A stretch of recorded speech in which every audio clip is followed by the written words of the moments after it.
welcome to the Hannahcast, everybody. My name is Christian Hannah, and this is sorry for the delay here, but anyways, here's Raphael. Yeah, I was busy moving this week, which, as some of you might know, I'm sure everyone's done it maybe at least once. It's can be hectic, but got it all done today. Yeah, and brought my big boy apartment keys to prove it. Oh yeah, you're at one of the Marshall places, like the Marshall apartments. Yeah, they're pretty all right. Not even all right. They're nice. I like them. You'll have to come by sometime. Honestly, I mean, it is within. We're finally within walking distance. Yeah, for sure. But I was doing that. But I'm here now, and I'm glad to be here. Yeah, back on the Hannahcast with this too familiar mug. Oh yeah, mugs. Well, but before I get in there, how's Huey Lewis doing? He's doing great. He's getting used to the place. He's mainly just been running around and meowing at me whenever he gets hungry for food, obviously. But he's been doing good. He likes it. We napped together a little bit earlier when I finished moving all of my stuff, and then I went out to buy him some wet food because he likes to eat both dry and wet food. He won't just eat the dry food. I kind of did that to myself because I showed him the possibility that was even a thing, and then he won't accept the dry food. But I mean, he likes it, so yeah. When we moved here, January of 2020. Garfield and Cookie were scared to death. You were there. We had you came over the day we moved in. Yeah, one of them literally hid under a bunch of stuffed animals to get away from me. That was Garfield. That was he was scared. He was spooked. Yeah, but they're doing all right now. He loves you. I was actually surprised with that. He let me pet him. Yeah, but yeah, guys, and if I'm trying to think of, I can't really think of a good segue for this. So yeah, head over to ChristianHannah.com. We have a lot of cool stuff. You can click the YouTube link for my YouTube and whatnot. You can click the Patreon for Patreon perks, which is only $3 a month, as you'll see right here. Yeah, it's only $3 a month. You can get things like the Hannahcast audio only version, possible bloopers, Patreon exclusive Q&As, your name in my videos, like my videos on YouTube. Or I don't know, we don't mind suggestions. I would like some suggestions as to what we could do for Patreon and whatnot.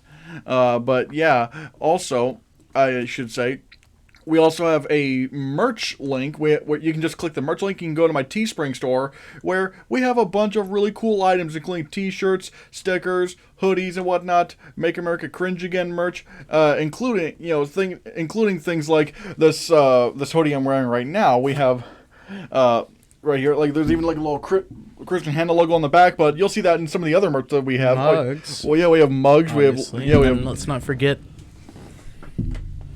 Oh yeah, we have stickers. Oh yeah, die-cut stickers. I do like that sticker. It's a pretty cool sticker. I like it a lot too. The shirts too. Oh yeah, we have shirts. Yeah, a nice throw pillow you can sit on, throw on your couch. Oh yeah, that's the biggest size we have. The genie cutout isn't for sale. Oh yeah, he's part of the crew. Yeah, he's part of the tech, crew, if you will. Part of the ship, part of the crew. Yeah. A thumbs up if you guys know that reference. There's also these hoodies. Ooh, oh yeah. Well, technically that's the only other hoodie we have, at least in physical form. We have this hoodie right now. It's pretty much it just has a little tiny head here, a Christian Hannah logo on the back. There's a big Christian Hannah logo on the back right here. This black one's actually a prototype that I made. Let's take a look at that. Yeah. This one doesn't have it's a regular T-shirt. It doesn't have the Christian Hannah logo on the back. I like it. Yeah, very low key.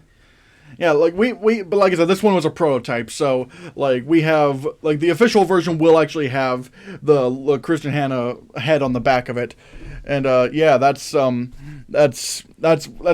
can get all that and more on the Christian Hannah Teespring store, and not only that, but since we're finally doing the podcast today, I didn't even tell you this.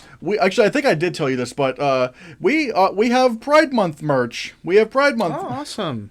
Yeah, we have Pride Month merch. Like you have, like it has, like it's sort of like the Progress Pride Month thing, where it's like it has the transgender colors, a little bit of the Ace colors, along with the classic rainbow and whatnot. You have throw pillows, stickers, mugs, T-shirts, hoodies, and like you can find all this right here.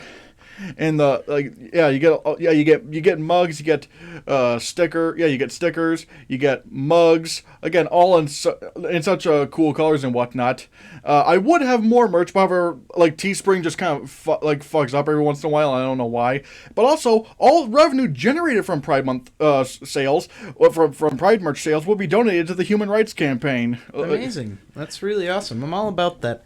Yeah. LGBTQ plus representation. Yeah, I mean, again, it is Pride Month. Yeah. In fact, I'm thinking this week I'm going to try to watch Moonlight, which is probably my favorite.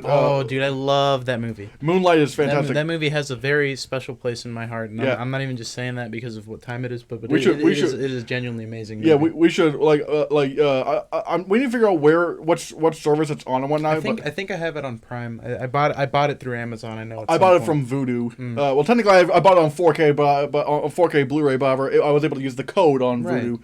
That's cool. But yeah, I'm also gonna we should definitely try to review that like some point this month. Yeah, it's a great movie. I like it a lot. I definitely have a lot to say about it, and I don't care to watch it 100 times. It's a really, really good movie. It's one of my favorite movies of like the past decade, honestly. Yeah, I think it was very strong. Yeah. I'm also gonna try to watch a movie that I haven't seen before, which is Brokeback Mountain. I actually, come to think of it, also, I don't think I've seen Brokeback, and I know what it is. I've heard of it. Yeah, like like people got really mad when it lost Best Picture to Crash, which I haven't seen that one either. But I mean, like usually, I mean, I don't know if it's worthy getting mad about or whatever. But whatever. Again, I haven't seen Crash. I haven't seen Brokeback Mountain. Yeah, me neither. But I've heard a lot of controversial but also good things about Brokeback Mountain, so I don't know. I'd watch it for sure before I judged the book, so to say. Oh, the book. No. Don't judge a book by its cover. Okay. Okay. So I was like, was Brokeback Mountain based on a book? I don't think so. I don't know. It might have been. Who knows? But I'm not sure. But like I said, guys, if you got there's a link right here. It's christiansreviews.creator dash. Is that a dash sign? I think the little line. I think it's called a dash. Yeah. Yeah, spring.com/listing/Christian Hannah Pride. And like I said, all sales will be, all revenue generated from Pride merch sales will be donated to the Human Rights Campaign, which protects the LGBTQ community and whatnot. So, yeah, there's that. And, you can find, there's also Christian Hannah socks and whatnot. There's cheeky sweatpants and whatnot. But like I said, I wanted to highlight the Pride Month merch, and I might even keep this up after the Pride Month because it's cool. So the Supergirl thing will be there'll be context to that later on. Yeah. We also have the subreddit. You can click here and I'm down with Pride existence though. Oh yeah, Pride forever. Yeah, definitely. Let me show. We also have the subreddit, and for some people have been asking me why I haven't been active on there. I get distracted easily, and plus, how do I describe it? It's there's not much for me to do on the Reddit page. You could definitely post the videos to the subreddit as well for discussion and stuff. Perhaps it's mainly I want to try the reason why I made the subreddit is actually because I want to try to collect people to post their Christian Hannah memes. I'm saying post the YouTube links to the videos. That way it takes them to the YouTube page because you can get views that way. Because there could be a chance that you might get somebody that only uses Reddit, finds a subreddit, and then finds a YouTube channel. But it's an idea. I mean, that's granted. You're more of a Redditor than I am. Yeah. Yeah, I don't usually get on. I should moderate the community, isn't it? I mean, yeah, I did make you a moderator. Yeah, I should. I'm gonna get on that actually. Oh, cool. Thanks. So, part of it's on me. You're not the only one to blame here. We gotta both put in gotta carry the weight. Yeah, and like I said, guys, there is also a click the letterboxd one, the letterbox button. You have I have letterbox is this cool thing where you can still need to make one of those. Yeah, it is really cool. I see Lord of the Rings up there. Did I tell you that I started reading the books? I think you told me you read the Hobbit books because we were talking about the Hobbit. But I started reading Lord of the Rings. I finished the Silmarillion a few weeks ago. which we're theorizing might be what the Amazon series. Yeah, I think I'm. Well, if it's not. They said like it was like during the second age. So here's what I'm thinking. I'm thinking they might have like callbacks and stuff to the Silmarillion. Maybe even stuff like Celebrimbor, which is the guy that Sauron tricked into making the Ring of Power. But I think beyond that, you probably won't see much stuff that was mentioned in the Silmarillion. You're definitely going to see effects of things from the Silmarillion. Okay, I think. I hope that they'll give a good context to that. Me too. Though, I think that's why I'm saying you'll see a lot of flashbacks to it, which I hope if they do it right, it'll be interesting and stuff, because I thoroughly enjoyed the Silmarillion. I will say we will be discussing Lord of the Rings here in a little bit. Okay. One of the topics. Sure. So yeah, but like I said, I just got to the first book though. I'm like 100 pages in. They just got to that. You remember that scene in the movie where they're getting to that riverboat thingy? I think it's after Buckleberry Ferry. Buckleberry Ferry. That's what it's called. I'm not. Wait. I think it's like the first time that they properly get chased by a ringwraith, and then Frodo hops from the dock onto the little boat that takes them into the crossing to Bree, I believe it was, just before they meet Aragorn. I'm not. I don't remember. Wait. Is it the one where like they just come from the garden? Yeah, just after that. Yeah. Okay, yeah, because I don't remember a boat scene during that. Well, it's not a boat. It's like a little plank of wood on like a lake that they cross to get to Bree. Frodo jumps from like a dock. I can pull up. Unless it's in the extended edition. No, because I didn't watch the extended edition of the first. Lord of the Rings movie with my girlfriend. I don't remember why I didn't. I think it's just because it's the only one I didn't have on Prime at the time, but I have it now, so I think next time I watch it, we're going to watch it this year again. I remember the movie's around 4K now. Yeah, I know, that's why, yeah. Oh, wait, did you buy them in 4K? Not yet, but I am, that is a planned purchase for sure. I bought them in 4K. Yeah. There are some things there's some things more so in Two Towers and Return of the King, where like sometimes you can tell, all right, it's kind of weird, it's more things in 4K, but for the most part things hold up pretty well, like the effects and whatnot. Here is hang on, can I make this bigger?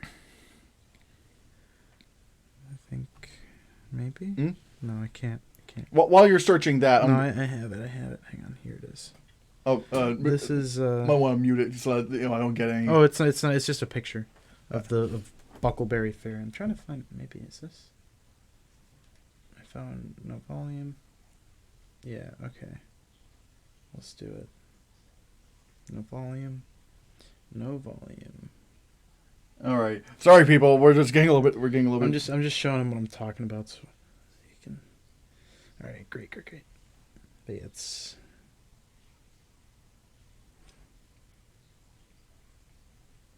They're first running away from the ring wraith. Oh wait, no. This wasn't the first time they meet the ring. Well, yeah, but it's the first time that it's properly seen, because they saw it on that path just before they got to the farm, but it didn't really see them. It sensed Frodo for sure. Yeah, because I know it said Shire. Wait, actually, did it say Shire at that point? I don't know, but I do love how they shot the riders, the ring wraiths, dude. They're freaking cool. The lights behind them. Yeah, I think they're awesome. That's why I actually like them in this film more than the sequels, because I love how they just ride on the horses. Yeah. Because the dragons are kind of cool. Dragons are cool, yeah. But there's something about the horses that just makes them look more intimidating. Yeah, especially when you get that close-up shot of the horse and you realize that it's like an undead steed or something. It's really cool. Yeah, that's why I think and honestly, I think Fellowship of the Ring might be my favorite out of all the Lord of the Rings movies, honestly. Because not only do I love the build-up, I think a lot of things, including Sauron, I felt had a lot more impact on me in this film than the other two. Because it was the only film where we got to see him in a physical manifestation. Not even that. It's not even because of that. It's like you feel his presence more in this film than the other films, ironically, at least in my opinion. Okay, yeah, I'm starting to remember. Oh, yeah, that's what I'm talking about. Yeah, okay, yeah, I'm remembering that. Yep. Yeah, but yeah, sorry guys. Sorry about the tangent. I had to do it to him. Yeah, we'll talk a little bit more about Lord of the Rings a little bit, because I can wait. But yeah, I have a Letterboxd account. It's letterboxd.com/Christian Hannah. I've been recently watching the Harry Potter films. The only one I haven't seen, the only one I need to see is what was it called? It was the only one, Prisoner of Azkaban. No, the only one that I haven't seen yet is what was it called? It was Harry Potter and Deathly Hallows Part. Part 2. Yeah, Part 2. I've watched all of them except because I've been watching them over the past 2 weeks. I saw them. I saw those as they came out, all except for like the very first one, I believe. Oh, so you saw Prisoner of Azkaban? Not in theaters, but like in growing up, the first one I saw in theaters, I can't remember, but like we'd watch them in school and stuff, and then Wait, was it Catholic school? No. I only went to Catholic school for like 8th grade to junior year. Oh, yeah. Wait, junior year of my high school. Oh, wait, yeah, 'cause you were, senior when we met. Yep. But anyways, I really didn't like the Deathly Hallows were my least favorite of the entire series. Oh, really? Ironically enough. Because I'll talk more about these next week because I'm probably actually going to rank the Harry Potter movies. But the only one I didn't really like all that much was actually the first one, the Sorcerer's Stone. Yeah, I think that's definitely like the weakest. It was more of a meh film for me. But it's like all the others range from like really good to great. Did you see Deathly Hallows Part 1? Yeah, I saw that one. What did you think about that one? That's actually my second favorite so far. Like, my favorite is still The Prisoner of Azkaban. I thought... when I saw Prisoner of Azkaban, I was like, oh, Alfonso, my boy! I gotta agree with you. Prisoner of Azkaban is also my favorite of all of the Harry Potter films. Like, I have. That being said, I haven't seen Deathly Hallows Part 2 yet. Right. Deathly Hallows, I felt started off really strong, Part 1.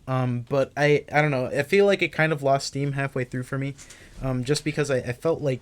I don't know, it bored me. I felt like they weren't doing that much, and they were all just kind of like running through the woods and I don't know, yelling at each other. But I mean, that's just me. I mean, yeah, no, that's fine. Like for me, I kind of like if like it wasn't as like not. I shouldn't even say action heavy. It's like it's not as adventure heavy as some of the other ones, but it's like I don't know. I thought those. I really like the dialogue between these characters and whatnot. Yeah, it was strong. Although I will say, it is really surreal going through these movies and watching these kids grow up. Yeah. And like I can't even imagine what it was like for the kids. Them, for the kids who like watch these in theaters their entire lives and watching them grow up and like. Because that must have been really cool, but like I'll talk more about the Harry Potter movies next week. But man, I really loved Prisoner of Azkaban. Like, and I gotta say, you better thank Prisoner of Azkaban for where the tone of the Harry Potter franchise would go from there. Because like Chris Columbus did start the movies off, but it wasn't until Cuarón directed Prisoner of Azkaban where the movies got significantly darker. It's still funny, but just focusing less on like 90s whimsy and more like a modern sense of where fantasy would go, like closer to like Lord of the Rings or something. Right. But yeah, but again, I'll talk more about those here in a little while. But yeah, but like I said, all this stuff you can find on ChristianHannah.com. Include, like I said, go to the Pride merch. Dang it, nope. Go to the check out the Pride merch. Proceeds go to the Human Rights Campaign. Yeah. Yeah, all the proceeds go to the Human Rights Campaign. So yeah. Anyway, guys, let's start with some topics. Since we're already 18 minutes into the podcast, and we have a lot of topics. The first thing I want to talk about is I don't think you went, but I went to the... I did see it. I did drive by it a few times. Oh, yeah. Yeah, I went to the Huntington Comic and Toy Convention. This is the first ever Comic-Con I've been to. This used to be Tri-Con, but Tri-Con got moved to somewhere else in West Virginia, I think. And so, yeah, I guess this is what the new Huntington Comic-Con is like. Well, how was it? We actually only stayed for like an hour because it's Huntington, so what really is there to do? And I will say there was one thing that had... How to describe it? There was like one thing that I would have been excited... Like, let me show you some of the guests that were there. There was like Karen Ashley and whatnot. Some guy, like, I don't know. She's like Yellow Power Ranger. I don't know Power Rangers. Most of these people I don't really know about all that much. Like I guess like I watched the Power Rangers when I was like a wee lad, but I don't really remember that much about it. I had toys, I think. Yeah, and like another one I didn't grow up with is like I guess Sergeant Slaughter was there from G.I. Joe. Again, I never watched. That was way before my time. I also only know about G.I. Joe. I know what it is. I know about the movies from like the mid 2000s. I haven't seen the movies, but I heard they were weren't not that good. I mean, I've heard the second one was a little bit better than the first one with Dwayne Johnson, but it's like not that. And actually, there's a new G.I. Joe movie coming out this year. Snake Eyes or whatever. I mean, we'll have to see how that turns out. Yeah. Although, fun fact, you know who directed G.I. Joe: Rise of Cobra? Who? John M. Chu, the same guy who directed Crazy Rich Asians and In the Heights. And In the Heights. I was about to say that name sounds kind of familiar. Isn't Yeah, same director. Kind of familiar, isn't it? Yeah. And there was one person that was there that I did know a lot about, but I like. It was Jim Cummings, like and whatnot, the voice of Winnie the Pooh and whatnot. But there's but you know why I didn't go up and get an autograph or whatever? Why? Reportedly, he's a Trump supporter. Yikes! That broke my heart when I found out about that. Like even some other voice actors in the business today don't really want to associate themselves with him. And I was like, oh no, that broke my heart. Yeah, did I tell you? Did you know that like 51% or something? I don't remember if it's 51 or 49% of like Republicans still believe that he's the president. Yeah, we did. We covered that I think in the last podcast. That's just crazy, dog. Crazy. I was just like, It's crazy. Like, had this been like, I don't know, 5 years ago, I would have been ecstatic about this. But it's, again, before I found all this out, but it's like, dang, the one guy who I actually do have a connection with, like when it comes to like characters and whatnot, I just didn't. It turns out, in all other aspects, you guys are pretty disconnected. It looks like. I was like, I didn't have the heart to do. I was like, I guess like April O'Neil from Teenage Mutant Ninja Turtles was like canceled, or like it's probably the movie. I never watched the movies and whatnot, the live action like the original. Kate Flannery in The Office. Oh yeah, The Office. I like that show. I mean, I've watched The Office, although I'm not gonna lie, I don't know who she played. Bro, she was. Oh my gosh, what's her name? The girl. Meredith. Yeah, like, Meredith. I'm only saying that because that's what it says over here. Yeah, but that's. If it was like I don't know, if it was like I don't know. Meredith's a pretty cool character. She's done a bunch of crazy stuff she flashed Michael her boobs. I haven't watched that much of The Office. You gotta watch all of The Office, and you'll understand. It's an ensemble thing. All of the pieces come together to make a great whole, and that's what that show is. So it's awesome. I love it.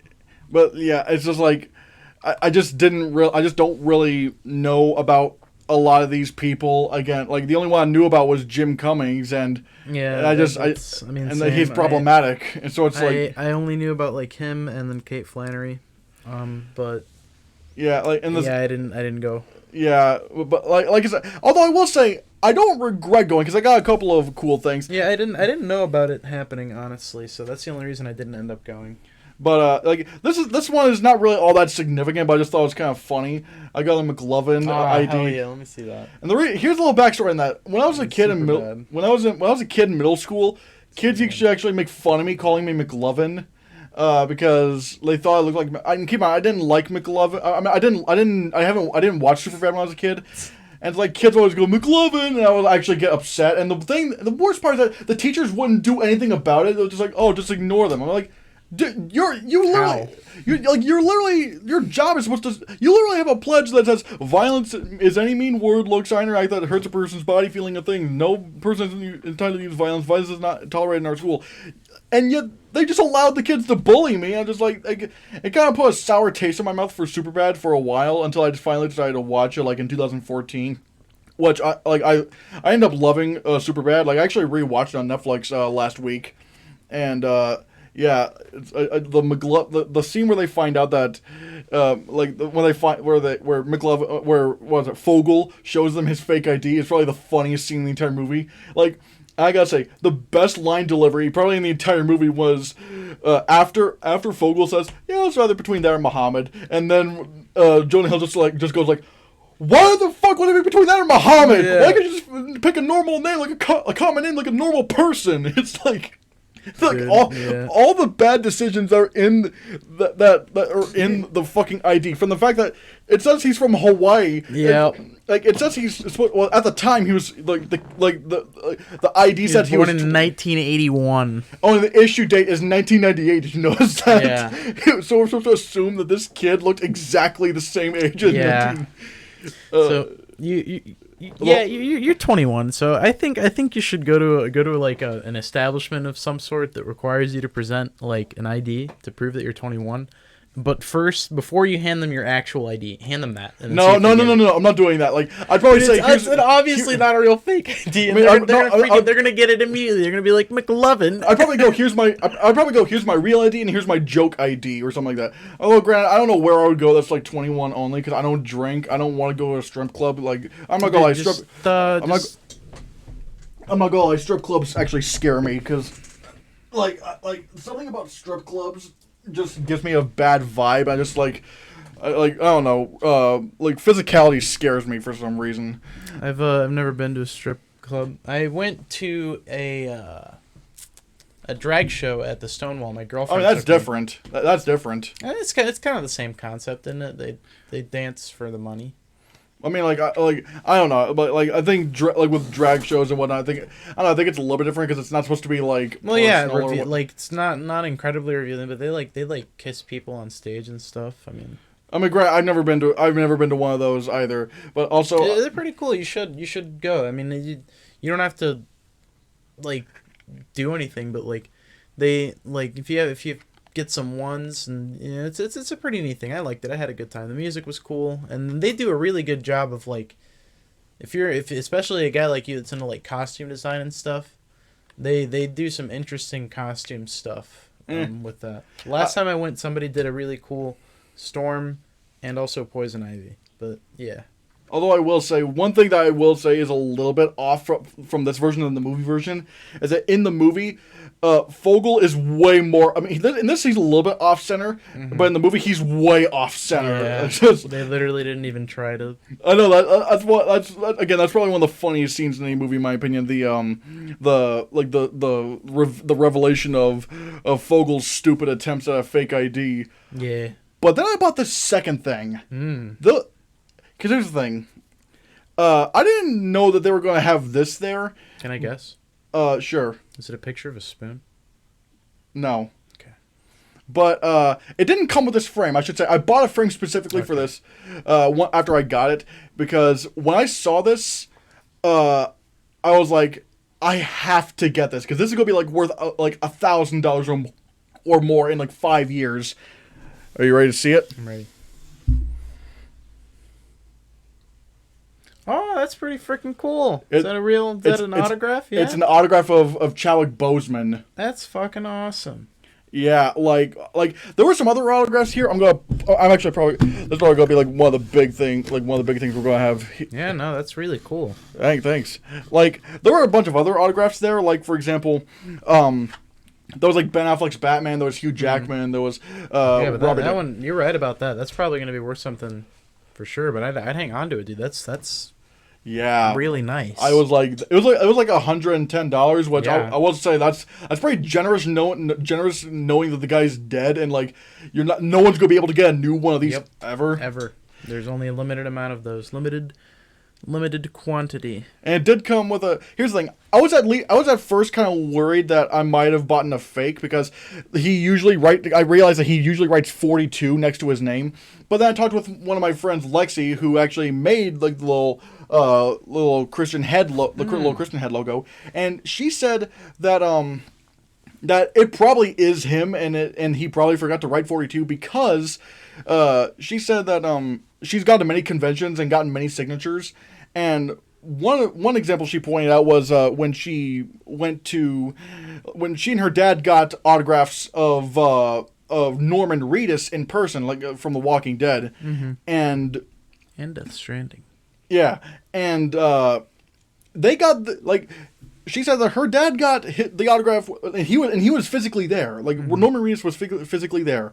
Her dad got an autograph first, and then she was next. She was next, and she still said that even though it was actually Norman Reedus there on the same day, right next to it, one right after the other.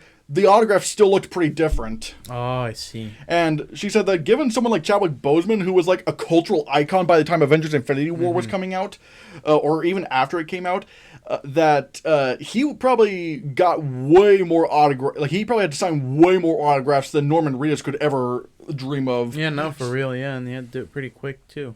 Yeah, and so she said it is pretty likely this is actually Chadwick Boseman's real autograph, and it is likely that he just forgot to, write 42 on there just so he could, get a lot more time to sign more autographs. Yeah. But yeah, I'm really glad I was able to snag this because this is... Oh, yeah, that's awesome. Oh, thanks. This is definitely going to be way more valuable as time goes on, and I think another thing I should probably also mention that maybe should have also led me to believe that this was real is that there was also a Rick Sanchez picture that had an autograph of Justin Roiland, and I haven't seen him in person, but on the H3 podcast I've seen him sign his name, Justin Roiland, right. And that autograph looked exactly like the one at the Comic-Con. So it's like, okay, that's actually Justin Roiland's real autograph. So this guy probably... Yeah. I even asked some people who knew the guy who sold me that autograph. Yeah, to get some, you got to learn about his reputation somehow. Yeah, and they said that, this one person who was like... Real. Yeah, and like this one person who was like a rival, not bad rival, but it's like a competing, same business, a competing comic store owner said that he's bought autographs from this dude many times, and he said I do trust his source, like where because he said the guy goes around across all the country and whatnot to get autographs, and says that I do believe this guy is legit. So it did give me a lot of solace to real because like if I had found out that I was sold a dead man's autograph, I would a fake dead man's autograph. I would have been so mad. I mean, yeah, that's kind of a scummy thing to do. I mean, it's not scummy. It's a scummy in of itself, but knowing that the guy's dead, it's like shit. But regardless, I'm glad that I was able to get this. This is probably going to stay here in the Hannahcast, or I don't know, somewhere where there can be. Yeah, that might be. We'll figure it out, but I do really like this. Yeah, that's awesome, dude. Yeah, thanks. But yeah, I think onto another little topic. Speaking of Rick and Morty, I saw this today and I was like, I had to talk about this. There's this site called GoRickYourself.com, and yeah, like there's a site called GoRickYourself.com where you can make your own Rick and Morty character, you can make yourself as a Rick and Morty character. Huh. Yeah, because I guess International Rick and Morty Day is coming up or whatever. International Rick and Morty Day. Please, you say that as if I should know what that is. I don't. I literally just found out what it was today. So please explain it to me because I literally have never found out what that is ever. I guess it's like a. I can only assume it's I can only assume. Oh no, it's Global Rick and Morty Day. Actually, let me check and see. Hey Google, when did Rick and Morty first air? Oh wait, it aired December 2nd, 2013. So it's not even the same day. So it's like I don't know why it's called Global Rick and Morty Day, but you can make your own Rick and Morty character, and you can even actually bought a shirt. Because apparently you can put your Rick and Morty self onto a shirt and you can buy it and whatnot. I actually wanted to try to get that because yeah. But I will say when designing my little Rick and Morty self, I'm not gonna lie, that is shockingly accurate to how, I'd say that's very shockingly accurate to how I am in real life. Just granted, my hair is not as long as it used to be, but right. But when it is long, it looks like that. It's all messed up and dumb. Like the big eyebrows are ridiculous and intimidating. My eyes, they look like they don't know what the fuck they're doing. I have what was it, the bags under my eyes, this neutral expression that just does not know how to emote anything, gigantic So head. do you, upload a picture of yourself, or? Oh yeah, you can download the picture, you can share it to Facebook, share it to Twitter or whatnot. I do have, actually, hold on, let me pull it up right here. I have, actually, let me pull it up right here. I'm just gonna, I'll let you guys see I'll let you guys see a better, yeah, there's me. That's my Rick and Morty character. And I gotta say, Nailed it, yeah. I mean, yeah, thanks. But, yeah, I this just came up today. I'm, because I was kind of impressed to see how, how accurate I was able to make myself. And, like I said, I bought myself a shirt of myself. And, yeah, weirdly enough, I still have not caught up on Rick and Morty. I haven't really watched a lot since, a little bit after the Pickle Rick episode. Yeah, I'm looking up to see if there's a release date on the upcoming season. Yeah, I can only assume it's coming up pretty soon. Yeah, I'm caught up all the way. I mean, it is on HBO Max, so Yeah. yeah. But yeah, I thought this is pretty cool. I don't know, maybe you could make your own Rick and Morty self. Or... Yeah, I think I might actually. It looks neat. So hang on, should I hear it on?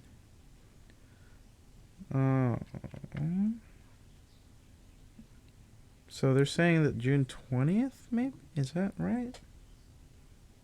I don't know if it's going to be that soon. I don't know if Google's telling me just what I want to hear. I mean, if it's June 20th, it makes sense considering they said that Rick and Morty Day is June 20th. Oh, so yeah, that would make sense. I mean... Maybe I think it would probably be more accurate if they put it at, December 2nd, which is when the show started, because that would make sense.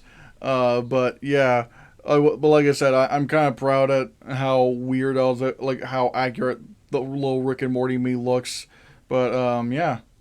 I think, but yeah, anyways, yeah, guys, if you want to make your own Rick and Morty self, you can go to gorickyourself.com. There's a little shirt thing. You can make yourself a little shirt with your character on it. This is not sponsored. I just thought it was cool. So, yeah.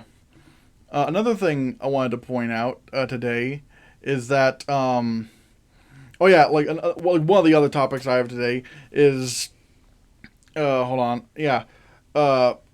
Should we go for this or should we skip over this? Well, let's do it. Let's talk about it. You already. I mean, well, yeah. Yeah, basically, Joe Manchin, the quote-unquote Democratic senator of West Virginia, says he's voting against the For the People Act, which, if you don't know what that is, it's pretty, the For the People Act is supposed to try to help, it's supposed to help voting be more accessible to people and whatnot, but for some reason, Joe Manchin doesn't want to do that. He's not the only one. I mean, there's a lot of Republicans. I mean, yeah, the Republicans. The Republicans. I'm not surprised over that, but Joe Manchin, man, this is the problem. This is what makes me so embarrassed about West Virginia, because now Joe Manchin is he. Oh, oops. Yeah. How do I describe it? He's now pointing more attention to West Virginia, knowing that because he's the one Democrat who's going to try to who can just stop progress immediately because it's a 50-50 vote. Because he's not an actual Democrat. So I went to this thing in high school called Boys State, and it was sponsored by the American Legion. If you know anything about them, but one of the things that we got to do, we got to sit in the cafeteria thing and hear Joe Manchin talk to us about quote unquote clean coal, which that doesn't exist. It's an oxymoron. It's actually an oxymoron, and it's oxymoronic. It just doesn't make any sense. But the dude's not a Democrat.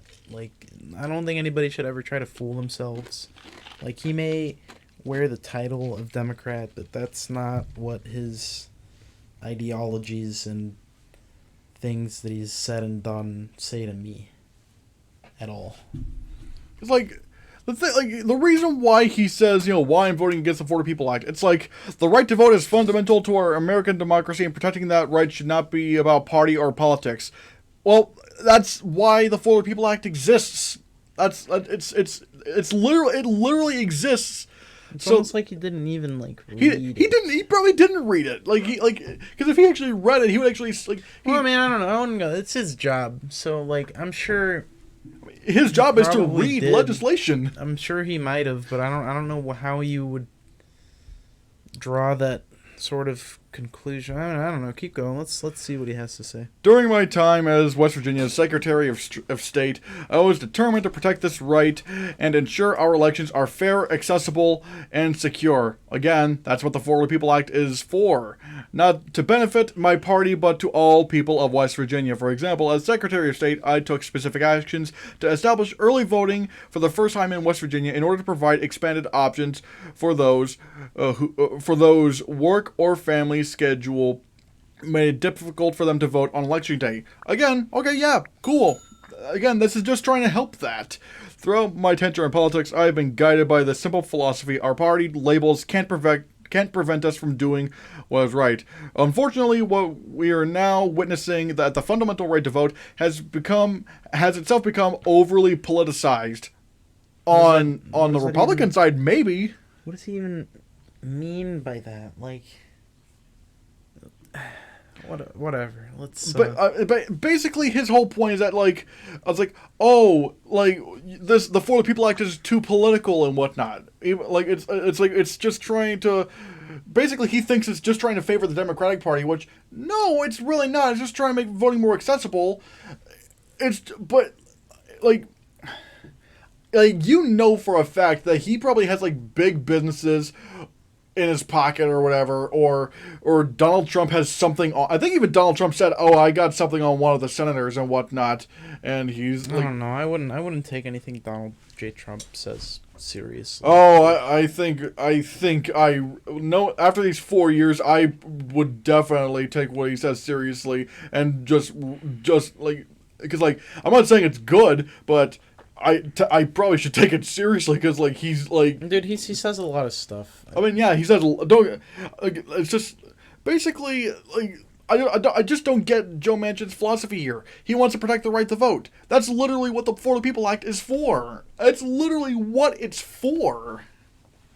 Yeah, I mean, it doesn't make a lot of sense, but I mean, what can you say? I guess it'll be interesting to see how this plays out. I mean, how long can they possibly keep this whole filibuster stuff going in it?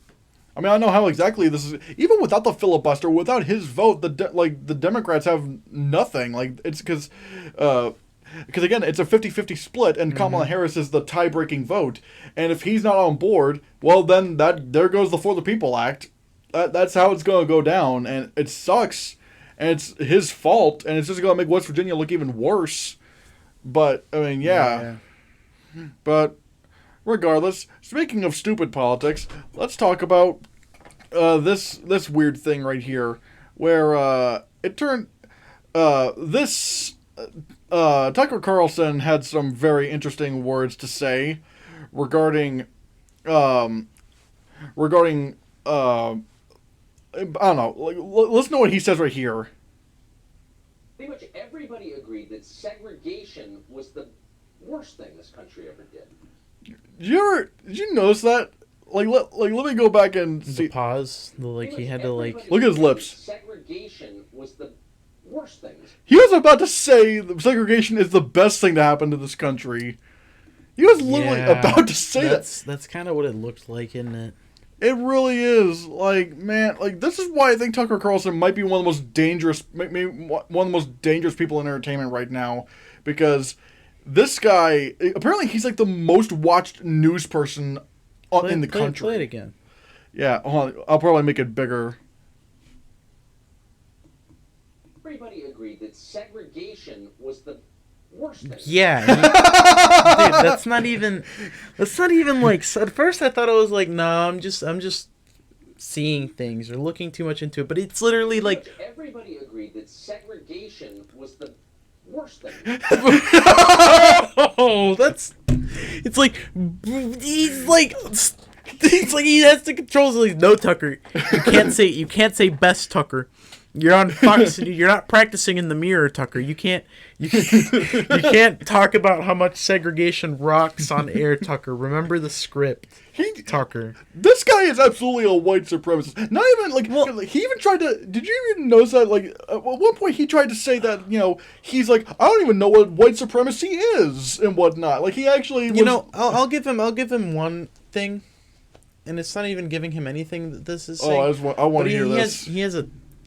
I completely am ready to blame it on the teleprompter. You remember that scene in, wasn't it Bruce Almighty? Bruce Almighty. My tiny nipples went to France. No, like I'm absolutely certain that he was going to say the best thing. Dude, I know, I saw it. He literally was, but it. I think it was his will. He literally almost made it slip because he believes that segregation is the best thing to happen in this country. Hell, he even said that immigration is bad for our country because it lets people dirty up traditional American value, like dirties up our country or whatnot. That's really racist. Yeah, but to be completely fair, like anchors and stuff, they have like scripts. I don't know. It's completely possible that Tucker Carlson writes his own scripts. I don't know what happens. At Fox. I think he might. Either he writes his own scripts, or maybe he actually. But I mean, even ranting. Then, I don't. Who knows? I don't know because I don't watch Fox News. I don't really care about Tucker Carlson. But yeah, he definitely had to. I mean, I don't even know how to describe it. He literally almost said best. He was starting to. And like he was even under fire. I mean, not even okay. He like Twitter fire today, earlier. I think maybe last month when he said, if you see someone wearing a mask, you go up to them and say, "I'm uncomfortable with you wearing a mask. Take it off." And he even said that if you see kids wearing a mask and whatnot, then to call Child Protective Services and call the police, which probably really is probably illegal. It's kind of a piece of shit thing to do, but yeah, it's called filing a false police report. Yeah, it's just like this guy. That's why I say Tucker Carlson's dangerous. He's saying this horrible shit and like he kind of reminds me of Alex Jones. Oh, we'll talk about Alex Jones here in a second. In fact, if anything, since I don't really think we have much else to say about Tucker Carlson, let's talk about the next bit of news, which is Alex Jones. Alex Jones apparently paid $500,000 to organize the insurrection on January 6th and admits to getting his marching orders from Donald Trump. They literally sponsored a domestic terror. Then the White House told me 3 days before, we're going to have you lead the march. The Secret Service, before Trump finishes 30 minutes before, so we'll lead you to a point, take you out of the front row, and lead you to the place where they want you to start the march, and Trump will tell people, go and I'm going to meet you at the Capitol. Then the White House told me... and apparently, like I said, I can't believe, paying $500,000 to organize the insurrection, Jesus Christ. And, you can even see in this little picture here, he was there... and whatnot, you could see him. Well, yeah, of course he was gonna be there. Wait a second. That's not Steve Buscemi. Oh no, I didn't think it was Steve Buscemi. I thought it was Bob Odenkirk. No, I'm pretty sure Bob Odenkirk has more sense than this. No, I know it wouldn't have been Bob Odenkirk, but my brain definitely got scared from it. But nah, yeah, you can see him there. And here's the one thing, Alex Jones talks a lot of shit and nonsense. So that's why I take what he says with a pinch of salt. But again, crazier things have happened than what he just described. So it's just I'd believe it. I mean, all I will say, I was looking at this I was looking at this picture, and one thing really confused me. Why does someone have a French flag? No, Christian. These are not you. Believe that you're dealing with people of average intelligence. These are people who believe that they can successfully storm the Capitol. Oh my god! What if they were there and they were saying, "Do you hear the people sing?" Dude, it's because they wanted to fucking behead. They wanted to behead AOC. That's why they had a French flag. Man, Man, it would have been so I don't know whether it'd be funny or awful, maybe both. If they started singing Les Miserables, do you hear? Dude, it would just be even more cringe on top of everything else. The French flag being there is just cringe. No, the French didn't ask for this. No, the they French didn't. they don't want anything to do with this. Why do these idiots have a French flag there? It's because of what you just. They're idiots. They're freaking morons. They don't know any better. That's why they have it there, because they don't know any better. Either they don't know any better, or they do know better, but they just choose not to know better. That would take like some form of neurons in your brain communicating with each other, and they don't do that for them. That doesn't. They just don't know any better. This one guy looks like This one guy looks like Edward Snowden, even though I'm pretty sure it's not him. But dude, it's obviously not. If Edward Snowden never came back to America, he would get arrested so fast. I know, but you wouldn't even be able to blink after he got off the airplane. It's just, man, this is just.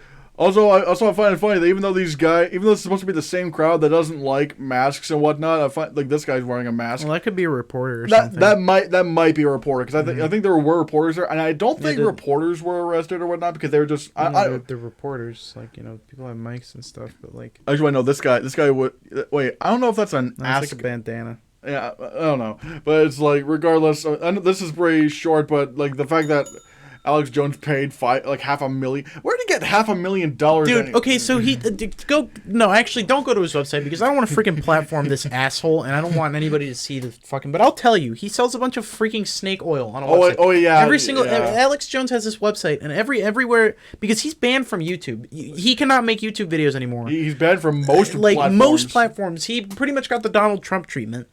But anyways, he has his own website, just like Donald Trump has his own little had, because I think they're not doing it anymore, from the desk of Donald Trump or whatever, the blog that all of 6 people followed or something. I don't know, man. But Alex Jones has an actual website that a bunch of people follow, and he sells stuff like brain juice to make your brain work overtime. A Bill Clinton rape whistle. Freaking Bill Clinton rape whistle. Freaking. Do you have erectile dysfunction? I got some juice for that. Freaking snake oil, dude. A bunch of snake oil. A bunch of stuff. Sorry, that You okay? Alex Jones impression hurts my throat. Oh, we got, they're putting chemicals. Are your frogs gay? We have some chemicals to ungay your frogs. But yeah, dude, it's just snake oil. He doesn't have anything, and a bunch of people, these idiots, they go watch his stupid videos about how the fucking frog cloud people are controlling the government or whatever, and then he's like, "Do you want to protect yourself from the deep state? Buy my products, Brain Blast." And then he gets freaking a bunch Brain of Blast, like whatever. I don't know, dude. I don't want to say any actual names of his products or anything, because I don't want to freaking plug for Alex Jones.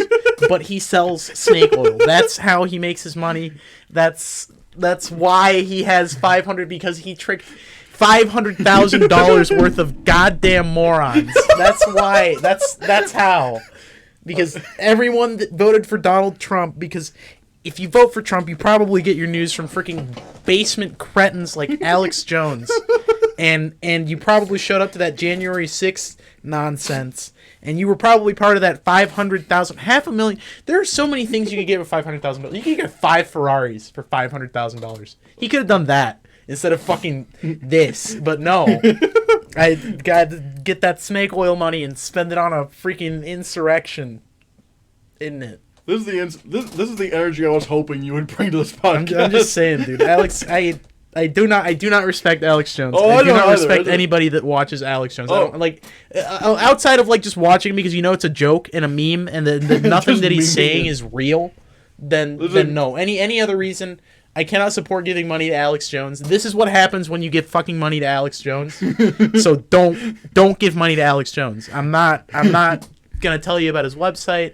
I'm not going to tell you where you can watch him. I'm not going to tell you anything like that, because I do not want anybody to give money to Alex Jones. That's the worst thing you could do. Have you ever seen Alex Hirsch's impression of Alex Jones? It's pretty funny. No, I don't think so. I love impressions of Alex Jones though. Alec Bone's got a pretty good one. It was on one of the H3 podcasts where he was on with Justin Roiland and whatnot. His impression of Alex Jones is so funny. I got to check that out. Yeah, it's like a lower version of his Grunkle Stan voice. Like, yeah. I don't know why, but I'm just on a big Alex Hirsch thing recently, because like I think he's just cool.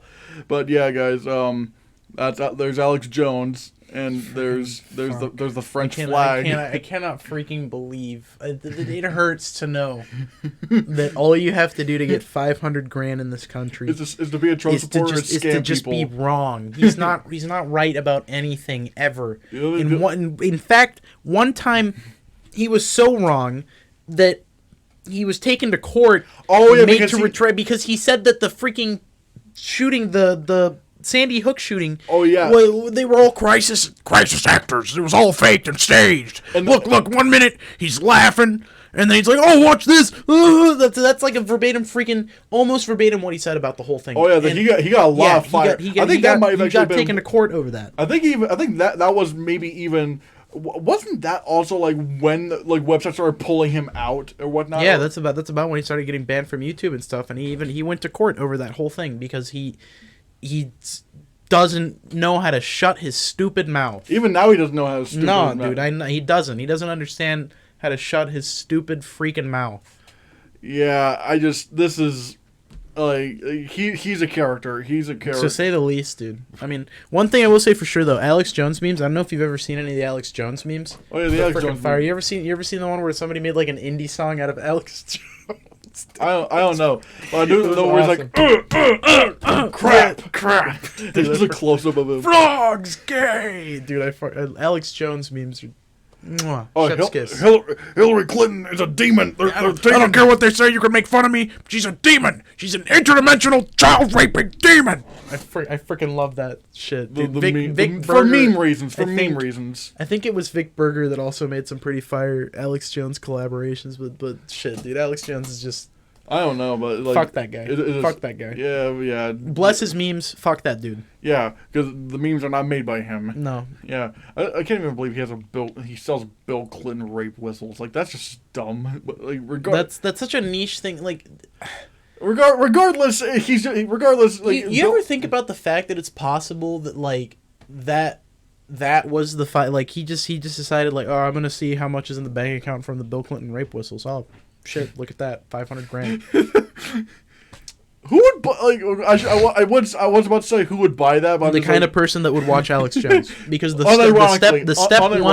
step one to literally buying any singular goddamn thing from Alex Jones's website is getting sucked into his videos and watching and being like, oh yeah, dude, this guy's right. I gotta put my tinfoil hat on tight. What if someone who came in as like an Alex, like wanting to make fun of Alex Jones, started watching his videos, you know, he's right. You know, I think that's a total possibility, especially if you start putting on the tinfoil hat, because what happens when you put the tinfoil on so tight around your head, it actually cuts off the circulation to your brain, and you can't think anymore. Again, see, that's the energy I wanted you to bring to this. I just think it's hilarious. Regardless, I think we gotta move on from Alex Jones. Yeah, good fucking riddance. Yeah, let's go on with someone who's a little bit more, who's also mischievous, but not. I mean, well, it's Loki. Let's talk about Loki. Yeah, dude, this guy gets it. Yeah, he does. Yeah. But yeah, the first episode of Loki launched on Wednesday, which I'm not gonna lie, I actually do like that Loki is being released on Wednesdays. I think Disney Plus probably should, release their series, like spread them out throughout the week so you can come on to Disney Plus more often instead of just. Yeah, that's what I was saying. It gives my my unhealthy streaming show addiction. Now I have like a schedule, because like Wednesdays are for Loki. Friday is for Star Wars The Bad Batch. I'm pretty sure that's when that comes out. But like now I have a pretty good schedule. I got a bunch of stuff to watch, and it's Disney Plus is helping. They're definitely not helping me, not watch more things. Yeah, and I'm not gonna lie. I mean, I was gonna watch Loki regardless because it's part of the MCU and it's going to be connected. But I wasn't tremendously excited for Loki because I was like, what can they really do with this kind of maybe? Or it's like that's how I felt about it at least. I mean, because I wasn't so sure how this is going to connect to the MCU overall because technically this is. I mean, I'm gonna try to refrain from spoilers, but all I will say is that this is technically the Loki from the Avengers, and It's almost an alternate timeline, or actually no, I think this takes place outside of time. Yeah, that's one thing that I kind of couldn't really wrap my head around. It's very, I think I get it, but it's like it's just weird. No, same. I definitely think I need to watch the episode again to really sort of focus on that part. That's the only part that kind of confused me. Everything else is pretty easy to follow. And basically, well explained, but that basically from what I understand, it's that they're basically and this is just the plot of the episode. This is just the plot of basically what the show's about. So it's not that much of a spoiler, but like, in the MCU, there's we're just gonna pretend like this is the linear timeline. Mm-hmm. This is the timeline of the events of the entire universe, like the universe's timeline and whatnot, and the Time Variance Authority, the TVA, exists outside of that to sort of monitor time and whatnot. And if there's something that kind of messes with the timeline, then they go in and pluck that problem, pluck out that person who did something outside of what was supposed to happen, and usually I think they just kill them, but with Loki, they decide to recruit him. Oh yeah. But apparently this means, at least if this, they could change this in the show. This is just speculation on my part. Mm-hmm. But like, for example, the whole time travel thing for Avengers Endgame was supposed to happen in the timeline. It's just that Loki situation in Avengers Endgame is what was not normal, what wasn't supposed to happen, and that's why he's gotten into trouble now. Yeah. Which again, it's very hard. Like, it is.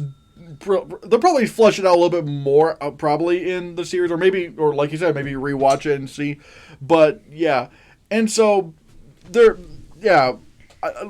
really only get a little bit. We only get like a hint of what the story's gonna be like for the show moving forward, but. This is mostly about, like, this first episode was mainly about, like, setting up this Loki for this show, setting up what's going to happen, or, like, what has and what will happen to him in the MCU thus far, or whatnot. Right. And it was basically more of a character thing for Loki and whatnot. But I don't know. Like I thought it was really fascinating to see, where this was going. This definitely had like an 80s kind of vibe to it or whatever, like with the not even techno music, but it's like the weird kind of music and whatnot, almost like a Blade Runner kind of. Yeah, that's actually one of the things that I was getting ready to talk about. That the music did actually remind me of Blade Runner, especially 2049, a lot. Yeah, this did feel like Blade Runner. Anyway, but like, what were your thoughts on this episode? I really enjoyed it. I thought the time setup stuff, which to me was a little confusing. I'm definitely gonna rewatch it to see if I can like try to understand it better. Nonetheless, it was super interesting. Seeing some of the callbacks and like the intro and stuff was also fun. But overall, yeah, no, I thoroughly enjoyed it. Seeing Tom Hiddleston again doing Loki is much very, very good in my opinion. I think I'm really excited to see what they do with it from this point. I do love how this episode was titled "The Glorious Purpose." Yeah. But I also was a big fan of the runtime. You got like 55 minutes worth. Oh yeah, this is like the episode. Yeah, this is like one of the longest MCU episodes we've seen yet. Yeah, and I will say, I have a theory. I've only seen. Granted, we've only seen episode 1, and I don't really think this is a spoiler because you see her in like the posters and whatnot. But like, I think something's up with Miss Minutes. You know why? Because they got Tara Strong to voice Miss Minutes, if you saw the credits and whatnot. Really? But here's the thing. I wouldn't be surprised if they gave a character like, like this little... Because, like, basically in the episode, she just, explains how the Time Variance Authority works. But here's the thing. And I wouldn't... And her casting Tara Strong isn't what really set me off. What really made me go, huh... was that they put her in the main credits at the end, like not just like the black credits, like the black background, tiny credits and whatnot. Yeah. No, they put Tara Strong in the main credit sequence, and like I said, she's not only on the main poster, she recently got her own poster, which makes me think there's something up with Miss Minutes. Like I think she has way more to do with this series than we previously thought. Yeah, no, I agree. Meaning Tara Strong might be one of the first like professional voice actors to have a significant role in something MCU related. Yeah. I mean, because there is Bradley Cooper as Rocket, but he's not like a professional voice actor. No, he's an actor first and foremost. Like a live action actor, I'd probably say, but yeah, because and if you guys know who Tara Strong is, she's like Timmy Turner of Fairly Odd Parents. She was like Twilight Sparkle and My Little Pony, Raven from Teen Titans. She for a while was Harley Quinn. I think she's going to be voicing Harley Quinn in the Suicide Squad video game from Rocksteady. I think I didn't know they were doing that. Yeah. Rocksteady's doing a video game called. Actually, they said this in DC fandom. It's called Suicide Squad: Kill the Justice League, and basically at the end of that trailer, they confront Superman, and that's when that's what cuts to black and whatnot. Which really, that really makes me wonder what they're gonna do. But but knowing that Tara Strong is gonna be what I really theorize is gonna be a significant part of Loki. Because again, you don't just put a throwaway character like that in the main in just the main credit sequence. I would expect them to put that again, like I said, in the black black background tiny credits or whatnot they usually see, not in the main credit sequence where it's where she gets the title card, so to speak. Yeah. Yeah. So I think there's something up with Miss Minutes. I'm excited to see what they do with her. Especially since I am, again, a fan of Tara Strong. She's probably the closest thing to a household name that voice actors have today. Yeah, one of them for sure. Yeah. Yeah, because you say Tara Strong, it's oh yeah, I think I've heard that name before. Mm-hmm. But yeah. And like I said, she's in the main poster as well. There's not much to talk about in this first episode of Loki because again, it's just mostly setting up things that are to come, or at least mainly setting up the context of this series. And I will say Owen Wilson was really funny too. Yeah, the D.B. Cooper thing. Yep. I was like, oh man, that wow. I don't even think he said wow. Yeah, I think he went a whole freaking movie with that, or not movie, but episode of something without saying wow. Also, here's a theory I have, or at least not even a theory I have, but there's theories. There's a theory going around that one of these three time variance authority people or whatnot, or I don't know if it was the founders or whatnot. Mm-hmm. People are theorizing the one in the middle, and you see this more in the episode. That the one in the middle is this guy named Kang the Conqueror. Kang the Conqueror. I have heard from the comics. And if I'm not mistaken, he's going to be in Ant-Man 3. Yeah, that's what I've also been hearing about. Well, Grant, I don't know anything about Kang the Conqueror. You probably would know more about him than I do because I don't read comics. It's pretty cool. I mean, yeah, I've heard he has in the comics he has pretty big implications on things and whatnot. Which again is pretty funny considering they're putting him in Ant-Man. But yeah, like I said, I don't have much to say about Loki. But, because again, it's just the first episode, but, I am looking forward to the next episode, definitely. No, same here. I mean, I gotta say, Disney Plus has been killing it with their Marvel series. Yeah, they've been really stepping it up. Yeah, I really liked WandaVision. Wasn't so thrilled about the ending of WandaVision, or the last two episodes, but again, very strong show overall. Falcon Winter Soldier, I thought was fantastic. Did you ever finish Falcon Winter Soldier? Sure did. Oh yeah, what'd you think of the last episode? I thought it was awesome. I really liked the suit, too.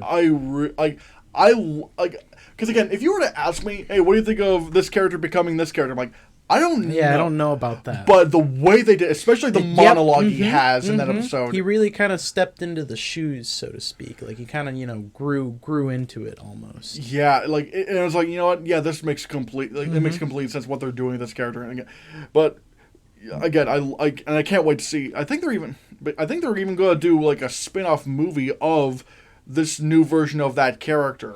I hope they do, honestly. That would be pretty exciting to see. Yeah, again, you have to watch Falcon and Winter Soldier to know what we're talking about. But if you know, you know. If you know, you know. But yeah, that's pretty much all I gotta say about Loki and whatnot. Really like this first episode, and I can't wait to see what they do next. Our next topic is if you guys don't know, my most anticipated movie of the year was The Batman.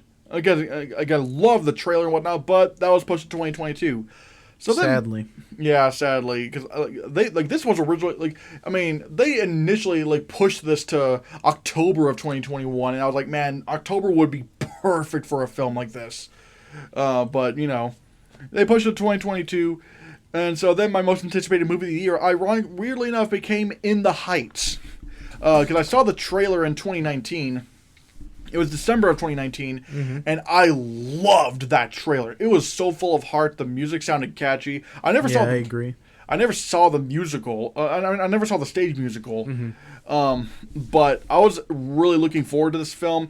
It's in theaters right now. It's also on HBO Max, but I went to the theaters to see this because... How was that? Oh, I gotta say, the theater experience...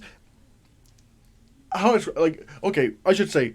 The image quality, for some reason, was really good. I mean, I shouldn't be surprised, but usually my theater either blows the image up way too much to where parts of the screen are cut off, or it's a little bit fuzzy. This was crisp. It looked great, which again, kudos to Marquee Cinemas for that. But also, initially there was a guy and his daughter there, and I was like, oh no, because you know how I feel about kids in movie theaters. But for some reason, they walked out a few minutes in, so I was like, okay, I guess I'm in. Maybe they walked into the wrong movie theater. Maybe, but I was for a while I was just kind of by myself, just watching the movie. No one's distracting me. But even though it would have been nice to for a really passionate crowd or whatnot, because this movie would probably be good for that. But oh, whatever. But then a third of the way in, this dude comes in again. Not distracting. He doesn't pull out his phone or anything. He doesn't talk. He just comes in a third of the way through the movie and just sits down and watches the movie. I'm like, again, in the distance. I'm just like, all right. Again, he's not bothering me. It's just why would you come to a movie a third? That's kind of strange, but I guess he's not doing any. Yeah, I should have thanked him for not pulling out his phone, because people do that a lot, and I fucking hate that when people do that in a movie theater. Yeah, I mean, I pull my phone out to turn it off. I mean, that's fine. But it's people going on, texting Facebook and whatnot. I understand. Yeah, I think I genuinely agree. That's also freaking annoying. Yeah, but the theater experience in watching In the Heights, it was non-distractive and whatnot. It wasn't distracting. Yeah. But I watched it with my cat. Oh yeah, because it is on HBO Max. And I gotta say, coming out of it, this was everything I was hoping it would be. I loved everything about In the Heights. The performances were great. The music was phenomenal. Was really good. The directing was the beginning. What was your favorite song, out of curiosity? Probably in the Heights, the opening, because that's really I was a really big fan of No Me Digas. The what? No Me Digas. Which one was that? That was the one that translates to Do Not Tell Me, but also in the Heights was also super good. Hang on. Oh, but you getting... I wouldn't be able to play the audio for you, would I? Yeah, but I was wondering if you were getting text or whatever. No. But yeah, that one was my favorite. But yeah, In the Heights was also super duper freaking good, dude. Oh, the song or the movie? The both. I mean, honestly, yeah. But, I love for one, the editing, especially in the opening song. The editing, oh man, because there's this locking or the way everything just played out. I was like, oh god, I love when that's what I love about movie musicals. You can take advantage of things like the editing, the cinematography, and whatnot. You can take full advantage of all that you can't do in a stage production. Yeah, for real. Probably one of the best examples of this, in my opinion, was Chicago. Yeah. Because they would always cut whenever it wasn't a musical, it played out like a regular movie, but then when it went to the musical world, it would go in this big over the top stage and whatnot. It's probably the best of which was, in my opinion, the song "We Both Reach for the Gun," where everyone was puppets and whatnot. That's what I mean when you can take advantage of making a musical movie by just taking advantage of the direction, and that's what this movie did. Even during the song 96,000. 96,000. That's what I was about to ask you, if you remember the one 96,000. Yeah, because there was little animations and whatnot. Again, I love that. Again, it's just taking advantage of it. What else another thing I really appreciated is that everything underlying as well, outside of the songs themselves, is also very interesting and neat to see play out, especially with the sort of I don't want to spoil anything, but B plot might not be a good word for it, but the stuff that's going on outside of the USA. I mean, the guy. I don't think it's really a spoiler to say what his main goal. The main character wants to go back to the Dominican Republic, where that's where your parents are from. Oh yeah, you're your mom, stuff. Yeah, and he wants to go to the Dominican Republic and try and get the money and do so and whatnot.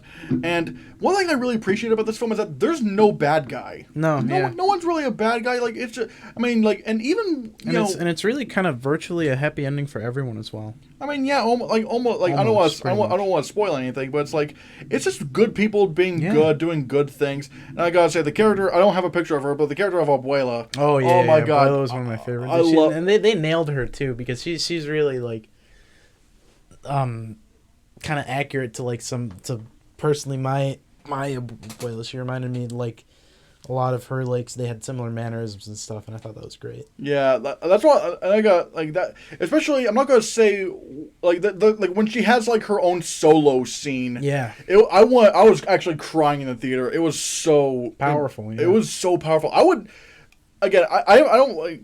If the Oscars were being held today, I would nominate her for Best Supporting Actress. Right. Again, I don't know what other potential nominees could come later on in the year, but if there are other supporting actress performances that are even better than hers, I will be surprised because me she too. is so good in this movie. And Anthony Ramos, I gotta say, I'm not gonna lie.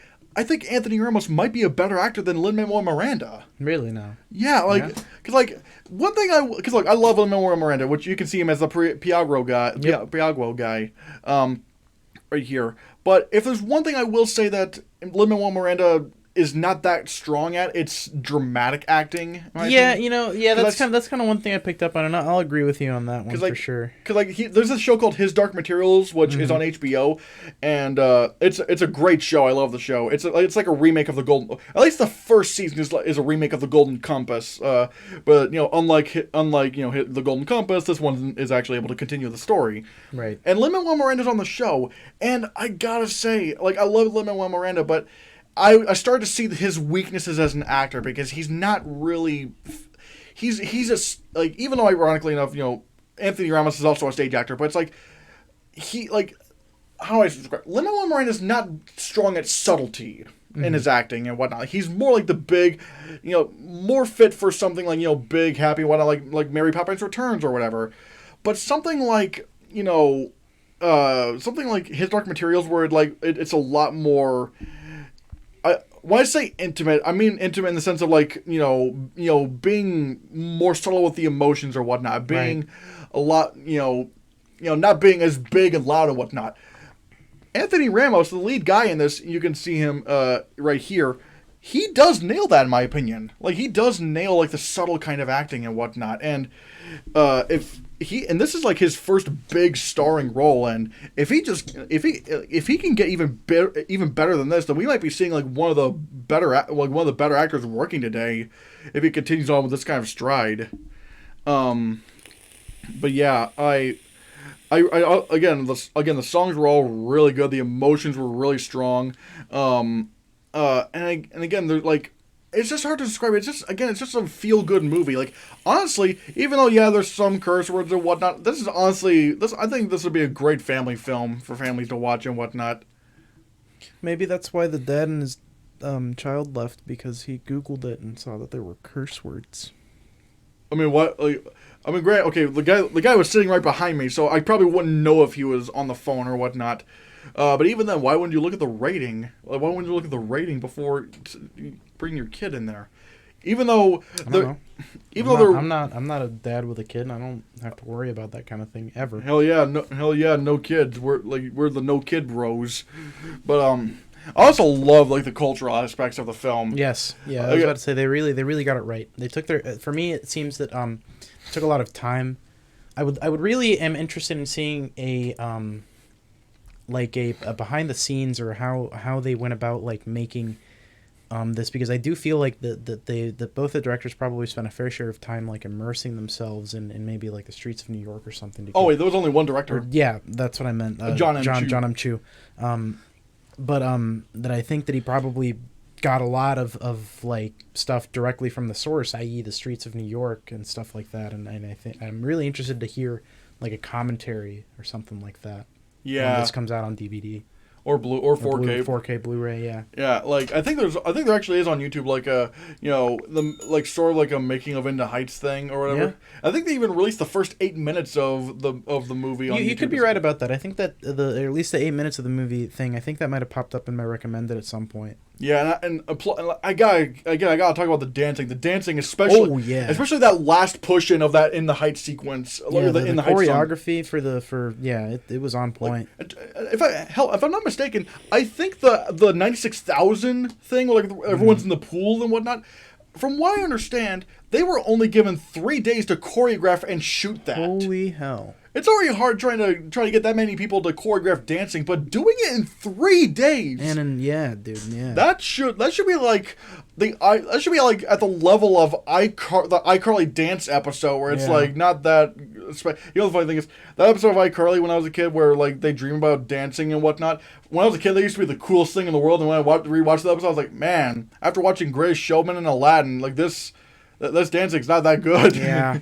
And I should say also Chicago, after watching Chicago as well. Oh, yeah. Chicago was super impressive, especially all those moves, dude. Yeah. When we're talking about Chicago, I always got to bring up we both reach for the guns and the puppets. Like that, everyone talks about, in that movie, everyone talks about, what was it? Like the Cell Block Tango, which is also phenomenal. Super awesome. But not many people talk about, like, we both reach for the gun and how, like, on a technical level, how unbelievable that must be. Like, how do you get that many people to dance with, like, all these strings and not have them get tangled up and whatnot? Mm-hmm. I mean, you can probably find that scene on YouTube and see what I'm talking about and why it just blows my mind. But, the 96,000 scene being choreographed and shot in, like, 3 days. Yep. And absolutely mind-blowing. It really, like, that is amazing. Although, the sad thing is, even though this is getting great reviews, everyone's loving it, it's not doing well at the box office, and it's not even doing well on HBO Max. That's kind of surprising. It is. It's really good. I mean, well, actually, no, it's not. Honestly, like, it's not really good. Well, it's not surprising because like COVID's still affecting movie theaters to a certain degree. But no, the problem is like even on HBO Max, it's not doing well because like even like Godzilla vs. Kong, they did well on HBO Max and stuff. Yeah. Mortal Kombat and even The Conjuring 2, all those did like significantly well, like or at least significantly better than In the Heights did. Like In the Heights had like it could just be a problem of marketing. I don't even know if it's marketing because like I think a part of that is the marketing. I'll get to that here in a bit, but it's like, because, like, the trailers I thought were fantastic, but I think I know why, and it has sort of to do with marketing.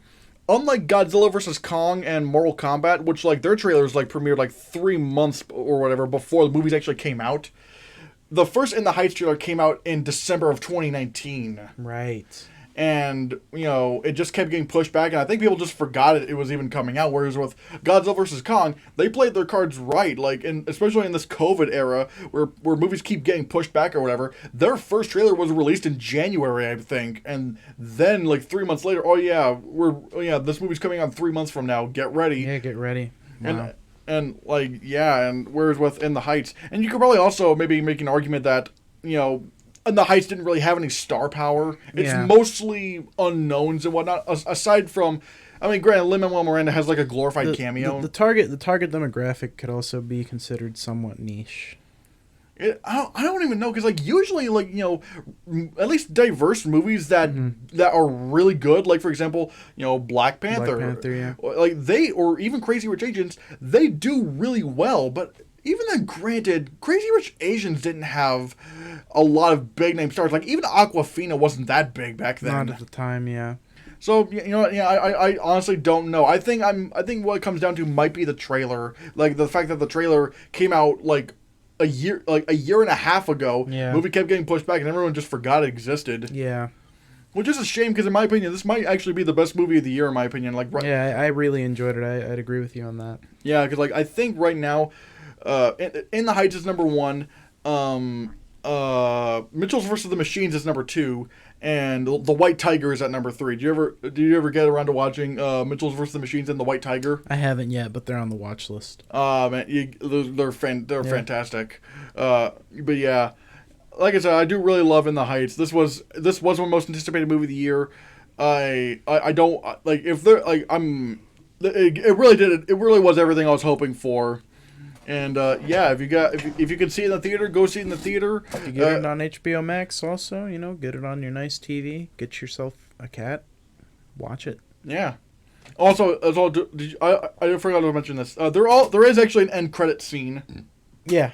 Yeah. Really? You stuck around to the end credits? Yeah.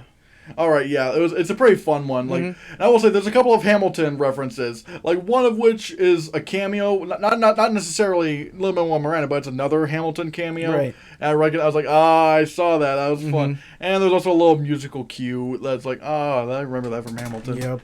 Yeah, and ironically enough, it's the one song from Hamilton that most white people know about. Yep.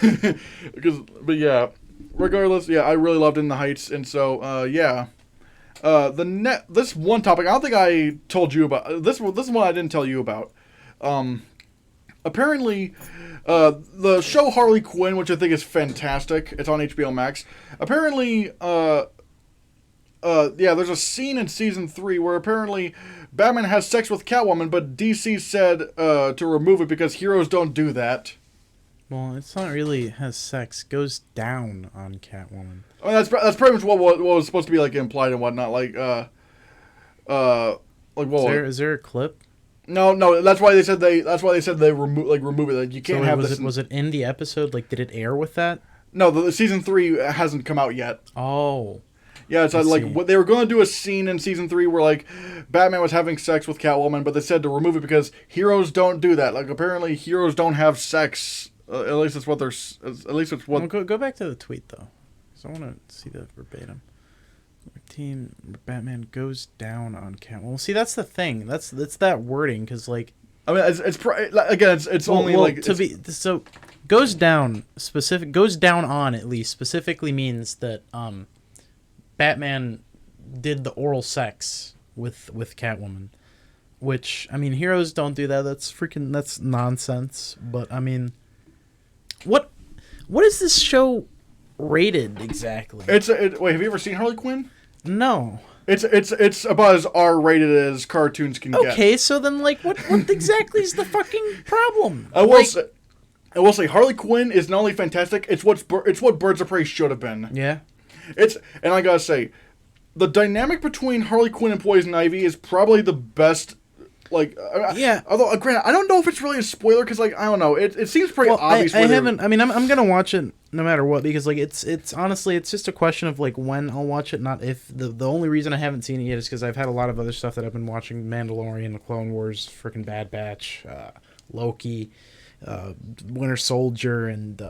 I will say I don't binge shows, but I binged this in like 2 days. Yeah. That's how good the show is, and I also recently started Harmon's Quest, which is pretty good if you've never seen it. I haven't seen it. All I know is that Dan Harmon's involved. Yeah, I mean, but I guess from the title. Oh yeah, but yeah, I just like what do they mean like regardless if it's oral sex or sex wherever it doesn't make sense. It doesn't make any and it doesn't make sense. Like it's you're right. We're not here to split hairs. But it doesn't make sense. I don't think that makes sense. I don't think that statement makes sense. For one, what do you mean like heroes don't do that? Wasn't it in Batman the Killing Joke where Batman has sex with Batgirl? No, I don't think that was the in the movie, not the comic. Oh, I don't know. He did that in the movie. I saw the movie once.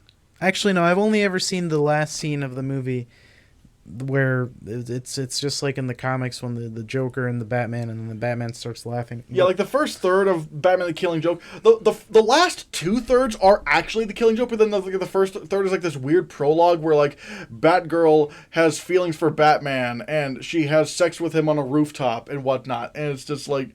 It's like everyone just thought that was the dumbest thing ever because it's like I thought it was more like more like an uncle niece relationship. Yeah, more that's than what like I'm saying, and then not only that, but it's kind of weird because like, well, that doesn't really have anything to do with it. But it's like they literally had Batman having sex with Batgirl, which is already weird, like in a movie, and yet they can't. It's just that I feel like Batman's closer to Barbara Gordon's dad's age than Barbara Gordon's age. But it's like they were okay with that, but yet they weren't okay with Batman having sex with Catwoman, even though that's literally I don't read the comics, but I'm pretty sure Batman's had sex with Catwoman in the comics. I can only they've assume. done that a few times. And also I'll heroes do that. You know what other superheroes did that? The Incredibles. Where do you think Dash, Violet, and Jack Jack came from? Oh, the stork. The stork. They prayed to God, and he sent them a stork.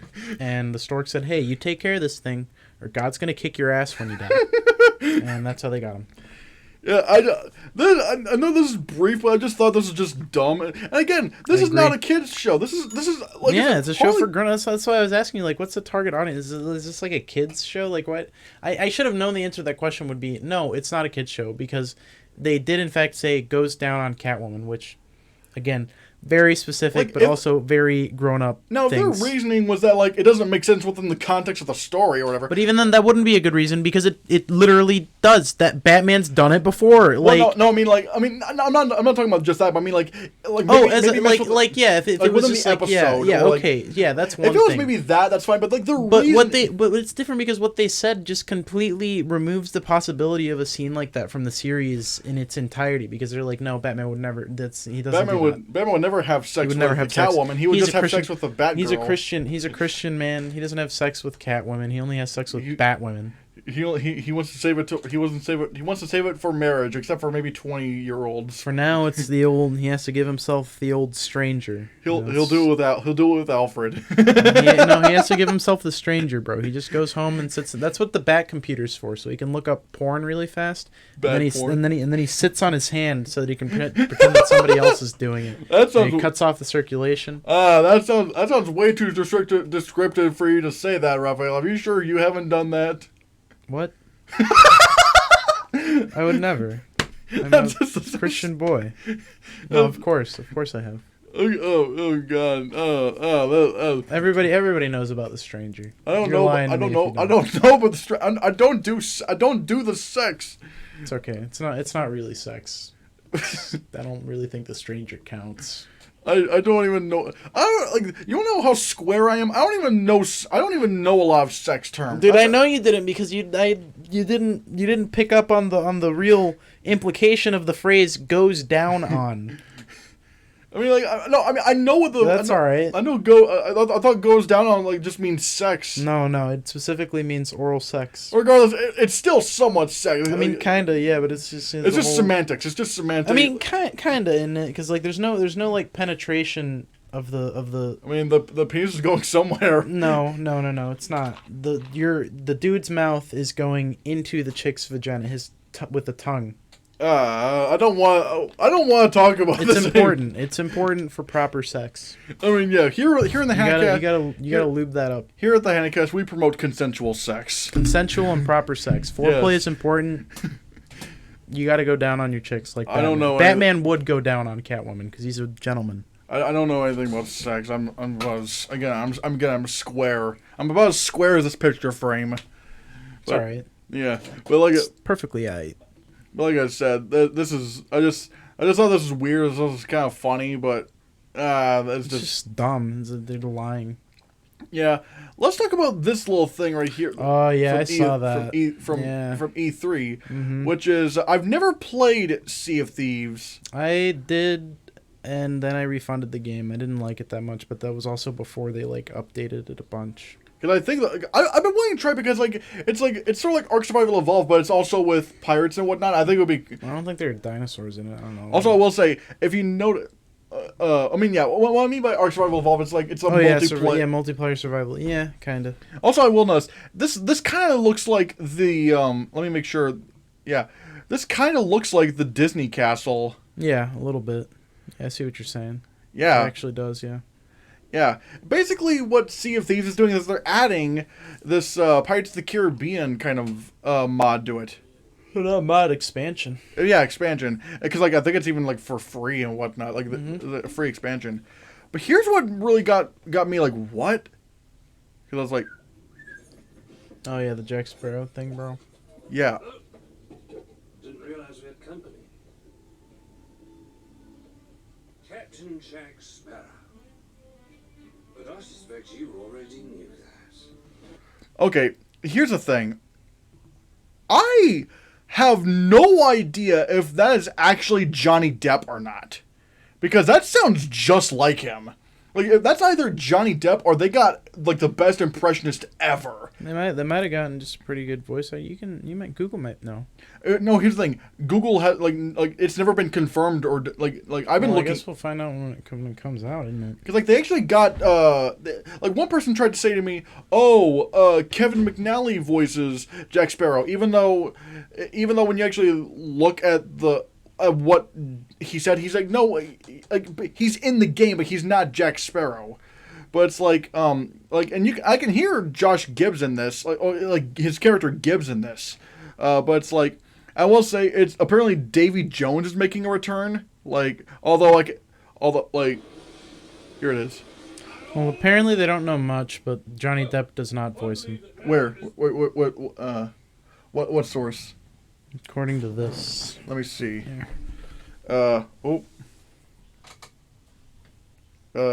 I have no idea what hit is.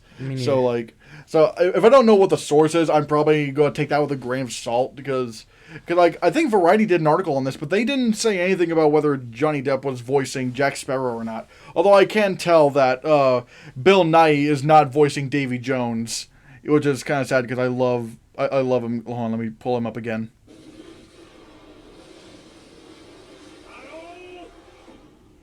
Well, I believe that now is the perfect time to use these cannons. A world without the end. Yeah, there's Gibbs.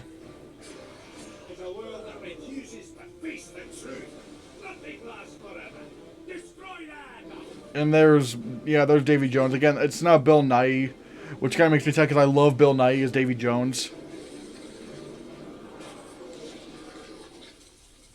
I don't suppose, by chance, there's a second one of those? Yeah, and there's the...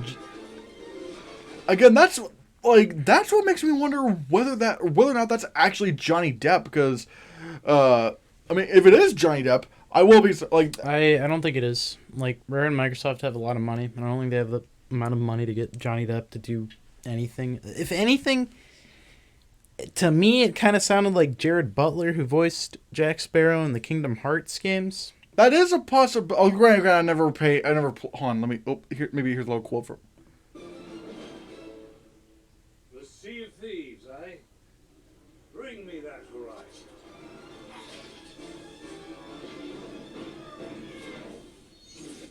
I will say, like, this does make me want to get the game and whatnot, because I do... Grant, we still have not played Ark Survival Evolved. I really do want to... I do want to try that, because I do love these kind of games and whatnot, but, yeah. Like I said, I don't know if it's Johnny Depp or not, but, you know... My money's on Jared Butler. Again, I don't know. If it is Jared Butler, then he's a damn great Johnny Depp, or at least Jack Sparrow impersonator. Definitely see if you can get the Kingdom Hearts games. I don't know if they released those on PC or not. It's just like I just don't play those kind of games really. It's just like I really do like the more the open world stuff, like or like things that you could do like whether it's open world stuff like GTA 5 or whatnot, or something like a zoo builder like Jurassic World Evolution, which we'll be talking about here in a bit. But you know, I don't know. It kind of depends on the game. Like I said, like I don't know if you would be willing to try it out. I might get Sea of Thieves just so we can fuck around as pirates or whatnot, and see if we can get any other friends to join us. Yeah, for sure. But yeah, I am looking forward to what this what this would entail and whatnot. Now, this one also came from E3, but I will say... I haven't seen this one. Oh, yeah. Avatar came out like in 2009. Yeah. They've been trying to do an Avatar 2 for a long time, and only recently have they finally, I think, wrapped filming the second one. Yeah, the blue people. Oh, yeah, the blue people. I don't think we've ever really... They had sex with the ponytails. Oh yeah, I don't think we connect to each other with our ponytails. I don't have a ponytail. What about your ponytail? I don't have a ponytail though.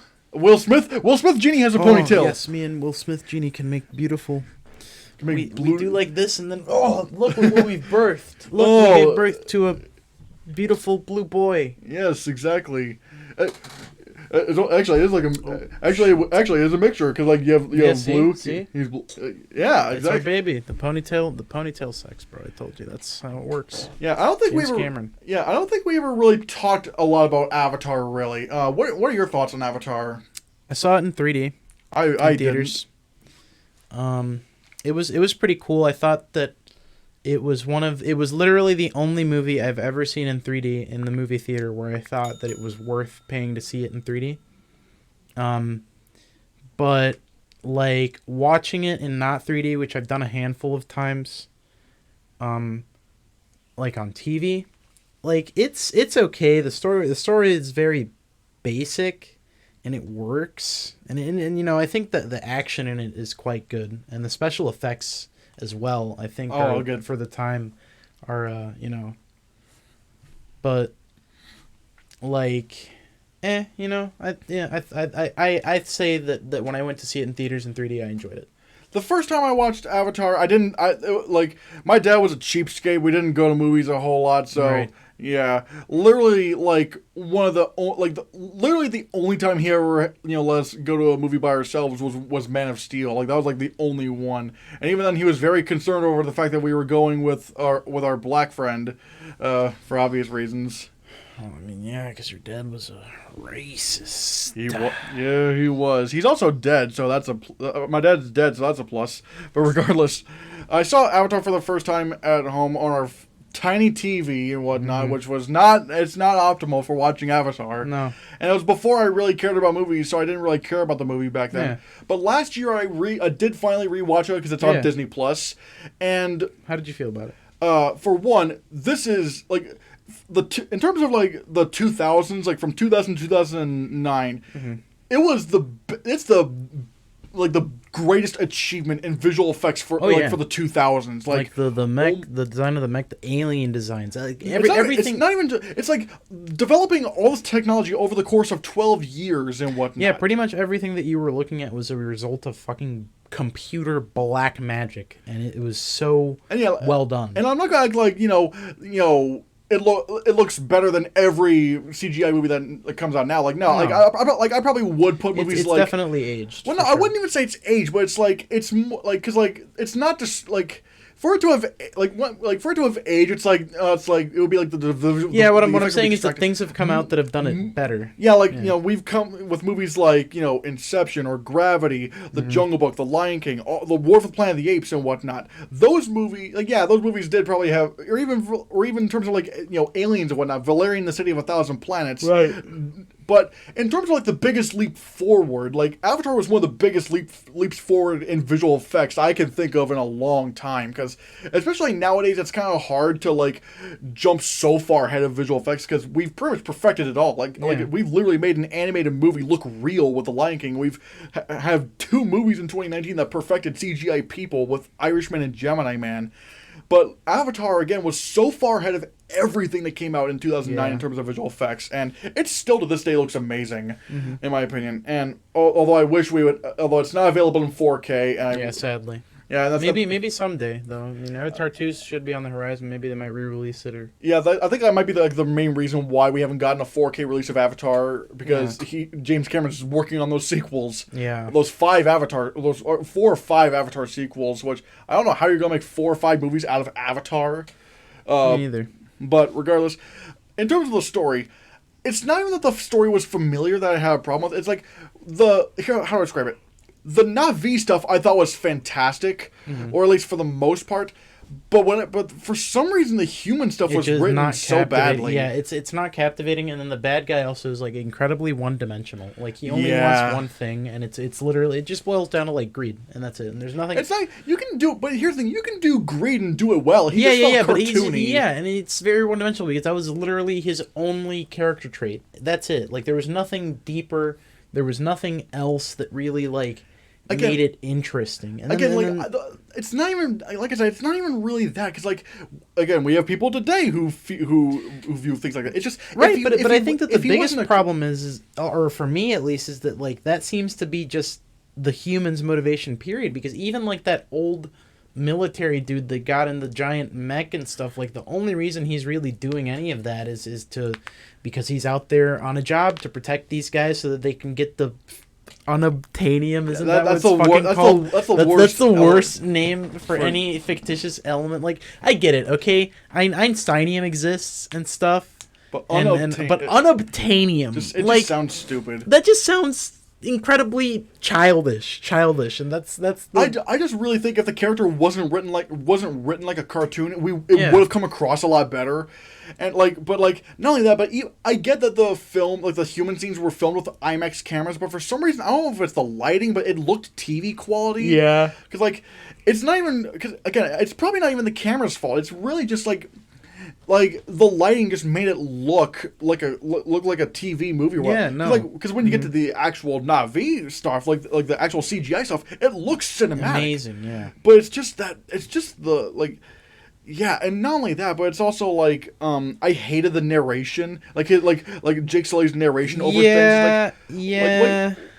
Man, I feel this feeling inside me. I don't know what it is, but I could see what's going on screen. You don't need to tell me this. Tell me, yeah, anything.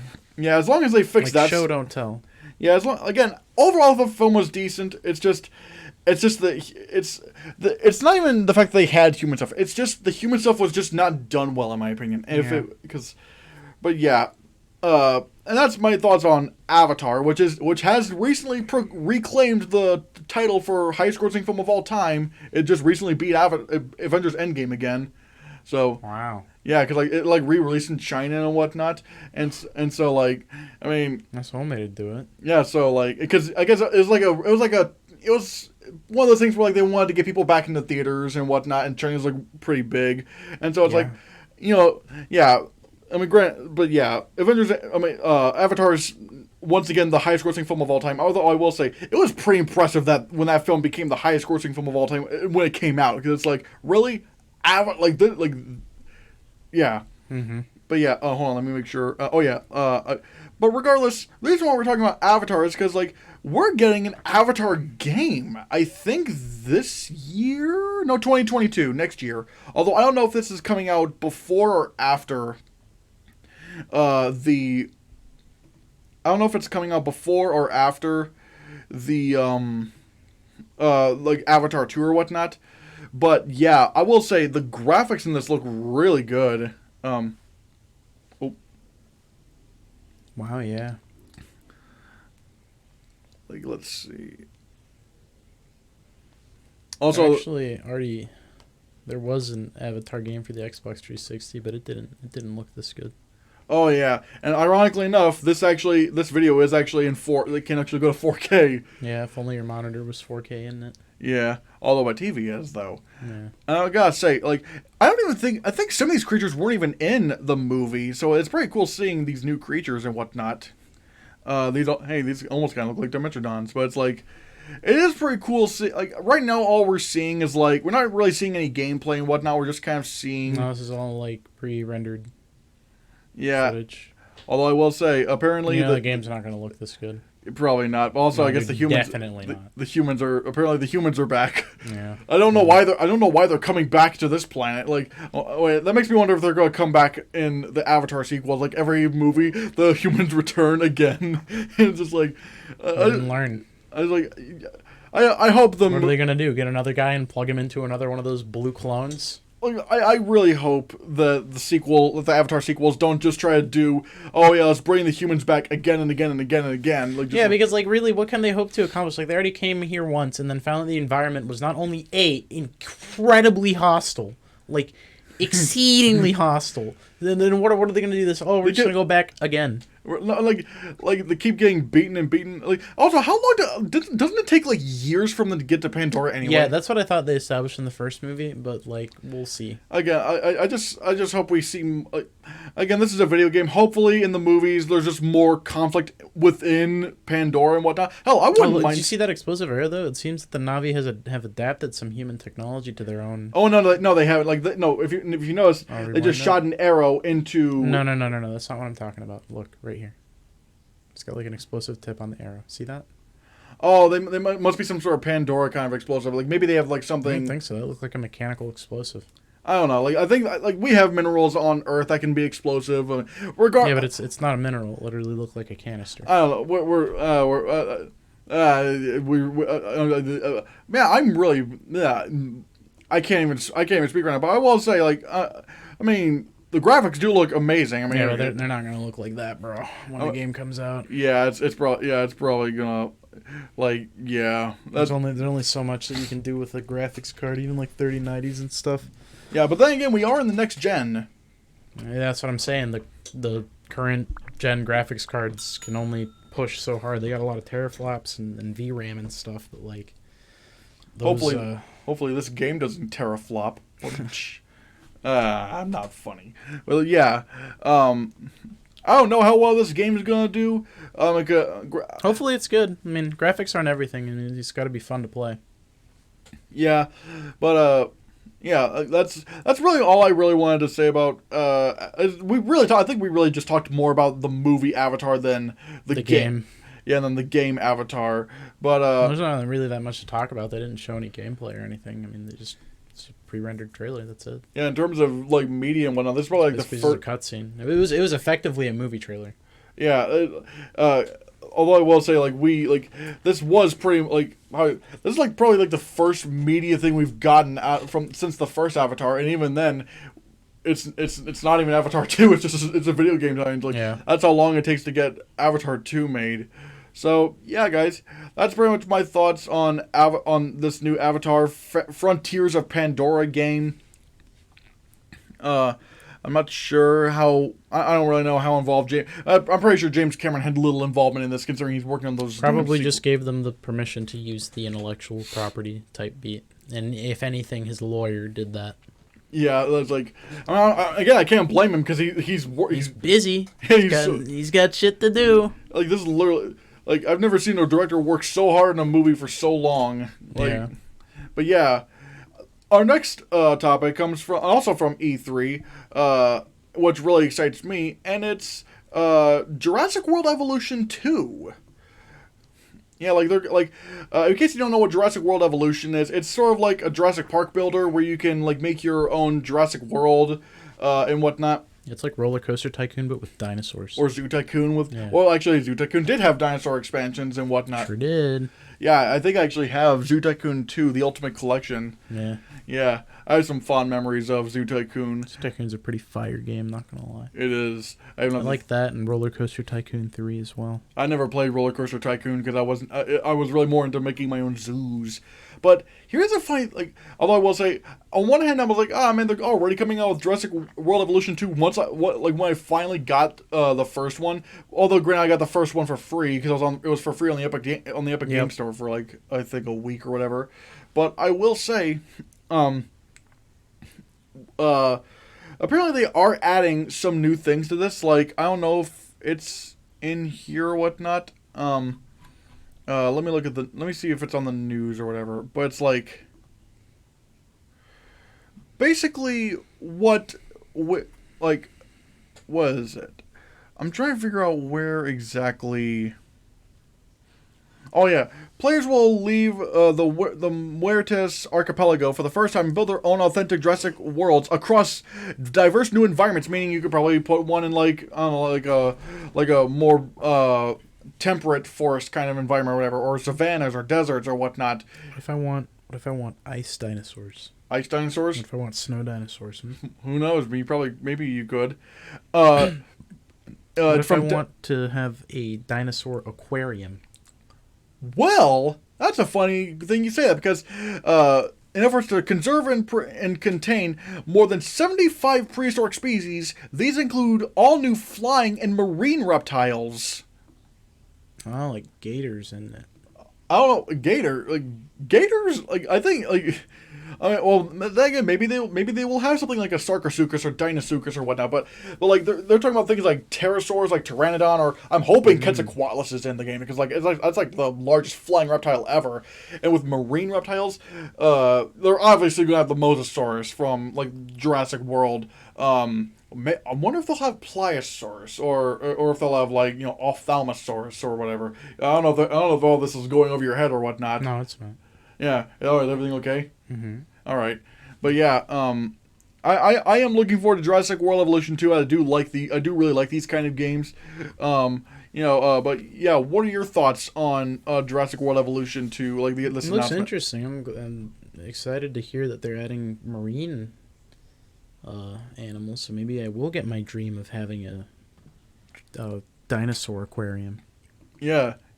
Yeah. Here's a little thing for like pterosaurs and whatnot. I think that's a pteranodon, maybe.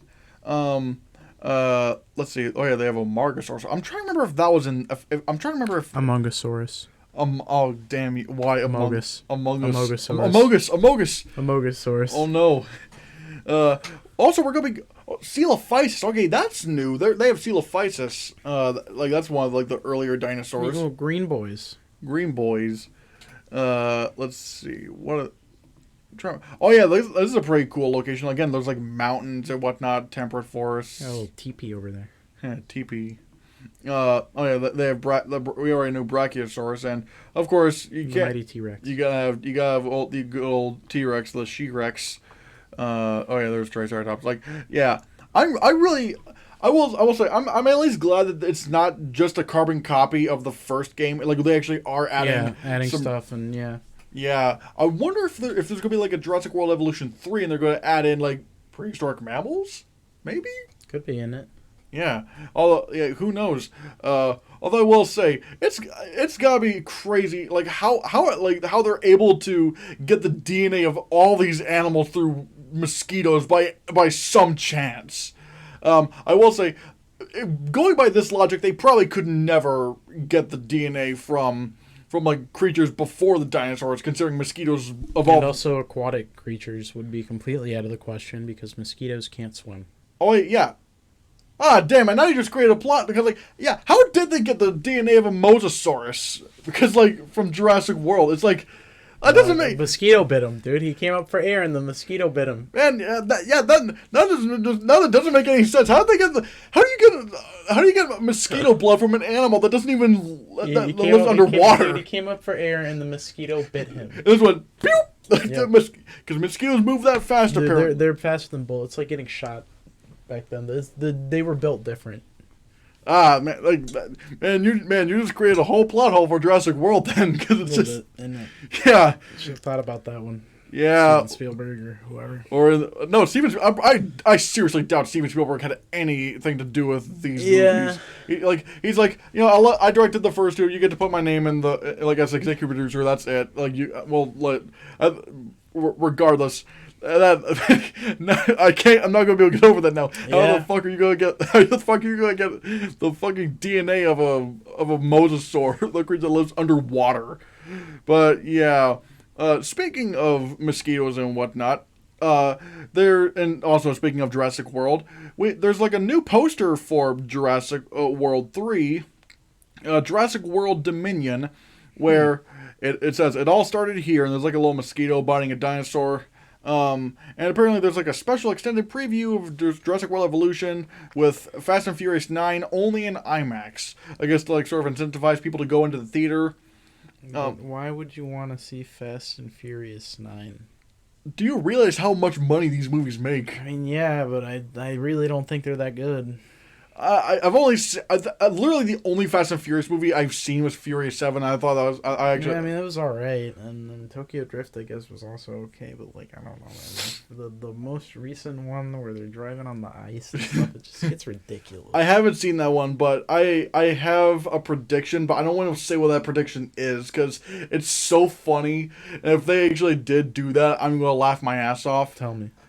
Don't at all hint whether this does or doesn't happen. Okay. I predict that there's a scene where, like, you know, Vin Diesel walks up, sees a picture of Paul Walker, and goes, I'm not gonna say anything else.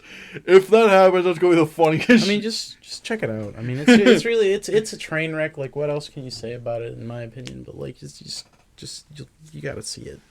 But apparently, I'm not gonna lie. I actually am kind of curious about Fast and Furious 9 because the movie just looks so fun and ridiculous. It's just like fucking like magnets like pushing cars. Yeah, I know. And John Cena being Vin Diesel's half brother. Yep. They look so similar. I mean, like, I don't know. For me, Fury 7 was also kind of silly, but I don't know, I kind of like that kind of silliness. At least from what I understand, like, the movie started getting actually good reviews when they started getting stupid, like, intentionally stupid. So I think, I don't know, I guess it's like the movies just sort of make fun of them. I don't know, I don't really like them that much. I mean, that's fine, but you know this is going to make money and whatnot. I mean, yeah, I never said it wasn't. Yeah, but it's like... But yeah, hopefully this isn't a mosasaur that this mosquito's biting. An Amogusaur? Amogusaurus? Triceratops. I don't know. Tyrannosaurus Rex. I don't know. I'm not good at puns. You're better at puns than me. But it's like... I'm trying to remember what this... Oh yeah, there's also this thing from Jurassic World Dominion. This is a screen cap of it, which, if you notice... This little raptor has feathers. Dinosaurs did have feathers. Yeah, which I think this kind of confirms a theory that I've had over the Jurassic World, over the Jurassic Park franchise, and it's that the dinosaurs in this universe did have feathers, but however, somewhere in the genetic engineering process, they lost their feathers. I think that scientists had, or well, I'm saying in real life. In real life, they couldn't have known. I think it was just a complete oversight. And I know that. I don't know about that. Back then, I know that that's not what was the case. But I'm just saying, if you want to explain it now with the dinosaur science that we have, it does make sense. It would make sense that the dinosaurs could lose the feathers during the engineering process. I mean, because again, we see at least canonically dinosaurs having feathers here. So it's like, I'm not saying I'm looking that forward to Jurassic World Dominion because I'm really not. I am in some respects, but do I think it's going to be good? No, probably not. The last Jurassic Park movie I saw was painful. Oh, yeah, Jurassic World Fallen Kingdom? Yeah, that movie made me want to drink. I don't know why it made you want to drink, because you were in the film. Yeah, that's why. That's why it was embarrassing. It was really embarrassing. In case you guys don't know, this was the lowest moment of my career. In case you guys don't know, there's like this running joke between me and him that Raphael looks like this. Especially, it worked better when I had those other glasses. You remember the last pair of glasses I had? They really look a lot like that, too. Yeah, but shit, dog. Yeah, you guys wouldn't know this now, it was the lowest point of my career. You guys wouldn't know this now because his hair has grown longer and ponytail, and he has facial hair now. But back then, again, this picture probably would be more accurate. He looked a lot like Franklin. Yeah, it was the lowest point of my career. They paid me a lot of money. I couldn't say no. I think you even told me in a previous podcast that your sister, you were watching this with your sister, and your sister pointed out, hey, he kind of looks like you. Yeah, she did, and I was like, it was the lowest point of my career. I was doing a lot of crack and with drinking at the time, and I just took money for anything to feed my horrible habits. I will say, when Jurassic World Dominion comes out next year, we should take you to a barber and make you look like this again, and just so that we can go Jurassic World. Yeah, see if I can go send them some pictures of myself. See if I can become a stunt double.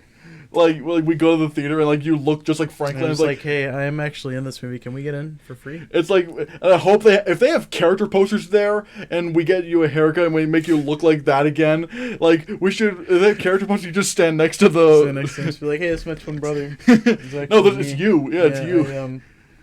This was the lowest point of my career. Yeah, but it's the funny thing is this is it was so much funnier because he was the most annoying character in the movie. So probably, yeah. Just like in real life, I'm always the most annoying guy in the room. Don't beat 100% of the time. Don't beat yourself up like that. But it's just he was so ridiculous. It was he was so scared of everything. For example, he was just and then he also just spent the movie just repeating the obvious. Something would happen and he's like, "Oh my god, I can't believe that thing happened." He's always screaming. Why? There's this one scene during the where they're trapped in the lava thing with this baryonyx, and he's about to climb the ladder, and he looks back and sees the baryonyx. He's like, "Ah!" and just doesn't even climb up. He reminded me of freaking Mary Jane from the Sam Raimi Spider-Man movies. He was. I can't even do it, but yeah, you know how much she screamed. He didn't make me angry like she did, but she was just she was kind of a bitch. But he was not only that, but she also literally existed just to scream and make Spider-Man simp for her. Yeah, not only that, but cheating on every single boyfriend she had. Dude, she just wanted to turn men into simps. It's just like, but yeah, if for nothing else for Jurassic World Dominion, I'm most excited to see your pleasant return. Yeah, I can't. It's been too long. I've been off the silver screen for years.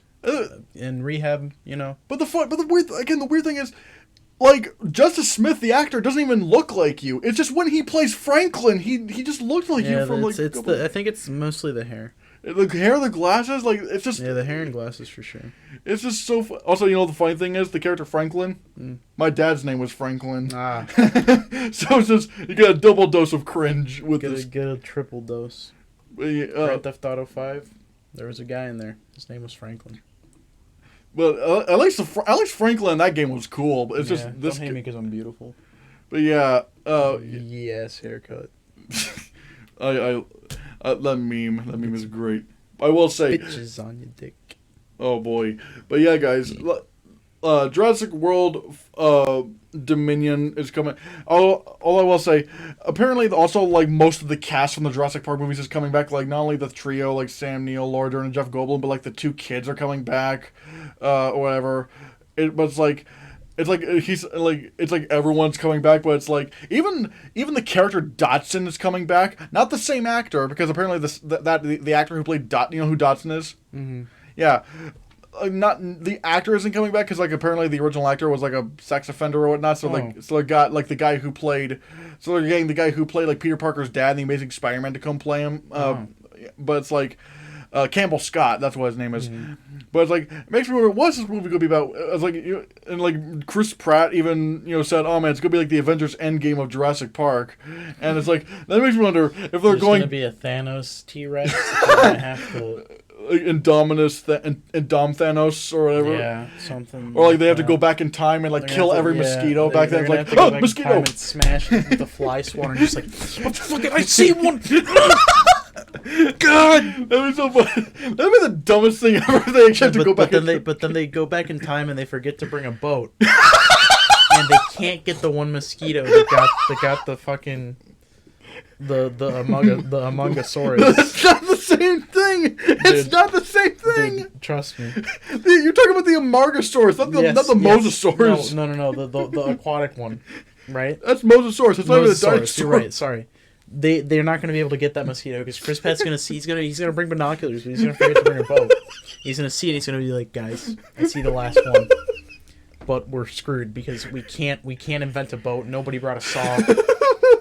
We can't get the last mosquito. The dinosaurs are going to take over the Earth forever and eat 50% of the human population. All because a little girl just had to let them go because she's a clone. Like all that. Because I hate that character. Like, so that's my prediction for the movie. Actually, it would be so. I swear to God, if they actually do have to go back in time and kill all the mosquitoes, dude, and it's going to be because of the Mosasaurus. They can't get the one mosquito that freaking chill on the Mosasaurus because the Mosasaurus just came up to chill. Like, what's up, guys? I just need some air. It's like, what's up, guys? Yeah, I just need some air. I'm just getting some air. And the mosquito's like, yeah, I'm going to bite this guy. Did you say you're No, I said I just need some air. I'm just getting some air up here. I'm thinking about maybe evolving legs. I don't know. Might change my mind. And then he just goes back down. The mosquito's like, oh, I got to go to find another Mosasaurus now. I have a strict diet of Mosasauruses. I'm trying to lose mosquito weight. Oh, my God, no. That's gonna be the entire Jurassic Park Dominion. Jurassic World Dominion. Sorry, my bad. Do you think this is going to be the last Jurassic World movie? Or do you think there's probably just so? No, I think they're going to keep beating this dead horse until the end of time. Like being the dead Amogusaurus. They're like the dead Amogusaurus, dude. The Amogusaurus, dude. They're going to keep beating this dead horse until the end of time. Yeah. I think there will be a new Jurassic World movie. If I were to theoretically have children and then they had children, I think they would still take their children's children at some point to see a Jurassic World movie in the It's going to be Jurassic Universe. It's going to be Jurassic, yeah, because they're going to get bigger. A dinosaur. Like, my children are going to grow up with Jurassic Galaxy, and then their children are going to get Jurassic Universe. It's just now and then the main characters are just dinosaurs. Yeah, and they're going around, like space dinosaurs. Yeah, space with spaceships running. Space Mosasaurs, space mosquitoes. Yeah, dude, actually, I think that's what's gonna happen. I think that's a pretty good prediction. Yeah, I think if they don't do that, we should make our own series of B movies where that's the premise. Well, if they cross over with Fast and Furious. I don't think I've ever seen a Velociraptor drift a car before. I don't think it's. I don't think it sounds. I think that might sell some seats in the movie theaters. You're like, Alan! And it's like, it's all right. We're safe, guys. The T-Rex, his arms are too short to steer the car. And the T-Rex is like, sitting in the driver's seat, like freaking the fuck out because he can't make a turn. He's heading like 600 miles per hour towards a brick fucking wall. He's just like, dude, fucking making a bunch of noises. He can't reach the wheel. Amogusaurus is just in like a, it's like a giant water bowl with a skateboard. So in the sequel, Mecha Vin Diesel, who's just literally Vin Diesel's head in a jar on a massive robot body, revives the T-Rex from the dead. And he gives it, like, chopstick finger extensions so that it can reach the steering wheel. Wait, he's siding with the dinosaurs? Yeah, he has a change of heart, like in all of the movies. He changes sides. Oh, so he's evil now? At first, yeah, now he's evil. He wasn't before, but now... We're not even going to explain why. It's just going to happen, and everyone's going to accept it. God damn. And then there's mosquitoes on like tiny cars. Yeah, and as Vin Diesel's like leaving the operating room, to where he's like done the edits to the T-Rex to make him like the greatest racer on the planet, he like looks back at the wall, right? He looks back at the wall, right? And then he looks and then he nods his head, and then the camera pans to the wall. And it's a photograph of Paul Walker. Oh my! This is just gone out of hand. It's the new. You're right. We need to make a Fast and Furious Jurassic World crossover right yesterday. The fact it doesn't exist keeps making me angrier. Sounds like a sound plan. That's what I'm saying. It's $1 billion. It's a $3 billion. I think they would literally. AMC would shoot through the roof. Through the roof. It would get to like $1 million a share. Oh boy. Like that's only for the Zuck boys. Yeah, people would see the movie 3 times in a single day. I think. I don't know what we're even talking about anymore. We just went on a tangent. But yeah, Jurassic World Dominion. It's a thing. Anywho, here's I don't really have a good segue for this, but apparently there's like this movie called the DC Legion of Super Pets. Oops! Krypto the Super Dog, bro! I grew up with that cartoon. I'm excited. I never watched it. I watched the shit out of it. Now the only audio the only audio is like the Superman theme, so I'm not gonna. Let's mute it. It's fine. But yeah, apparently it's called. That's cool. I'm excited about that. Actually, I'm happy. But here's the cast. Mm-hmm. Dwayne. Oh, nice. I can only assume Ace is like the Bat Dog. I think he might be. You might be right. And of course, Kevin Hart was going to be in this. Why wouldn't he be? But yeah, we also have Keanu Reeves. Yeah, we Kate McKinnon, John Krasinski, Vanessa Bayer, Natasha Lyonne. I don't know who she is. Diego Luna, who I think he's Cassian Andor. Yeah. In Rogue One, and Keanu Reeves. Initially, I didn't know who Ace was, so like I just assumed Keanu Reeves was playing the Bat Dog or whatever. Let me ask Google what Batman's dog is named in the. I think it is Ace. I think it is Ace. I don't know. I could technically. I'm good. It's already too late. I ask. Actually, you'd be faster. What's your Wi-Fi password? Well, I can't. Actually, you can't. So don't answer that. Yeah, it's like. What? I didn't even think about it. I was like, shit. That's really. Yeah, that's like, yeah. You can just tell me his Wi-Fi password. You just. Hey, yeah, can everybody else comment? Internet. Can everybody else comment their Wi-Fi password too? I just need it's for. I just need it for research. Is that really your Wi-Fi password? Yeah, Alex came up with that. And you can probably tell what our don't say what, but you can probably tell. I know which one it is, but like you really tried to think I was gonna be stupid enough to assume my Wi-Fi password on the internet. No, dude, I just forgot that I forgot that there was a camera. I forgot about you guys. I love you guys, but I forgot about you. Hey Google. Hey, what's Bat Dog's name? Ah, fuck. Hey Google. Ace the Bat Hound. Yeah. Okay. Bro, God look at this freaking. It looks terrifying. What the fuck? Can I show this on stream? I mean, as long as you don't show my Wi-Fi password, that's fine. Look at this thing, though. Like, let me look at. Horrific. Let me look up Ace. Well, actually, I can't because I don't have my keyboard on me. But it's like you could probably find a better picture of. Wait, if I send it to you on Discord, can you open it? I guess. Hold on. Let me. But Here. Hang on, I got you. Say this on me. and that might be your biggest bro moment on the podcast so far. Just trying to make me say my Wi-Fi password on air. Dude, I didn't try to do anything like that. I sent you the. Okay. I just got. You can open it. If you click on the picture, you can open it in Chrome. Yeah.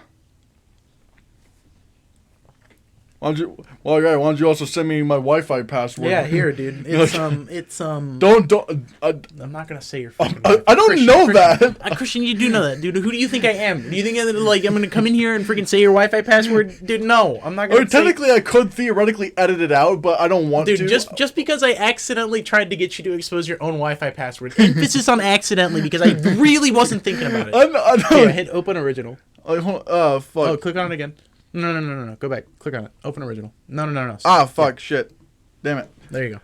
There we go. That's fucking Ace the Bat Hound. He looks fucking horrific. I'm pretty sure it looked. I would be more scared to see that than a drug dog, honestly. I'm pretty sure, like, I think there's like other pictures of Ace the Bat Hound. He didn't look like that in the animated series for kids. He usually has like a cowl and stuff. I think that's just like a comic interpretation. You know the funny thing is, when I was a kid, I didn't really watch the movie. I didn't really watch the show, but I didn't know that Krypto was Superman's dog. Yeah, I didn't know Krypto was Superman's dog until I saw Krypto the Super Dog. For some reason, it just didn't make any sense to me that an alien would want to own a dog. How did a dog that means Krypton not only produced creatures that look exactly like humans, but creatures that look exactly like dogs.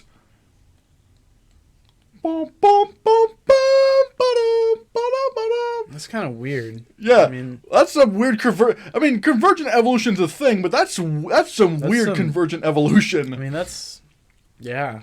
In case you guys don't know what convergent evolution is, here's a little science thing. Convergent evolution is sort of when animals evolve certain traits to one another, even though they're not related. For example, look at like bats and birds. They're not related, but they both evolved wings to fly because they have similar niches. Yeah. Or if you guys know, I'm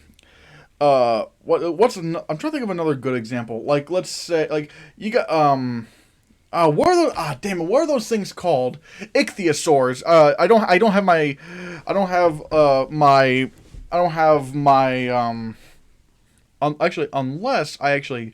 Unless I have that.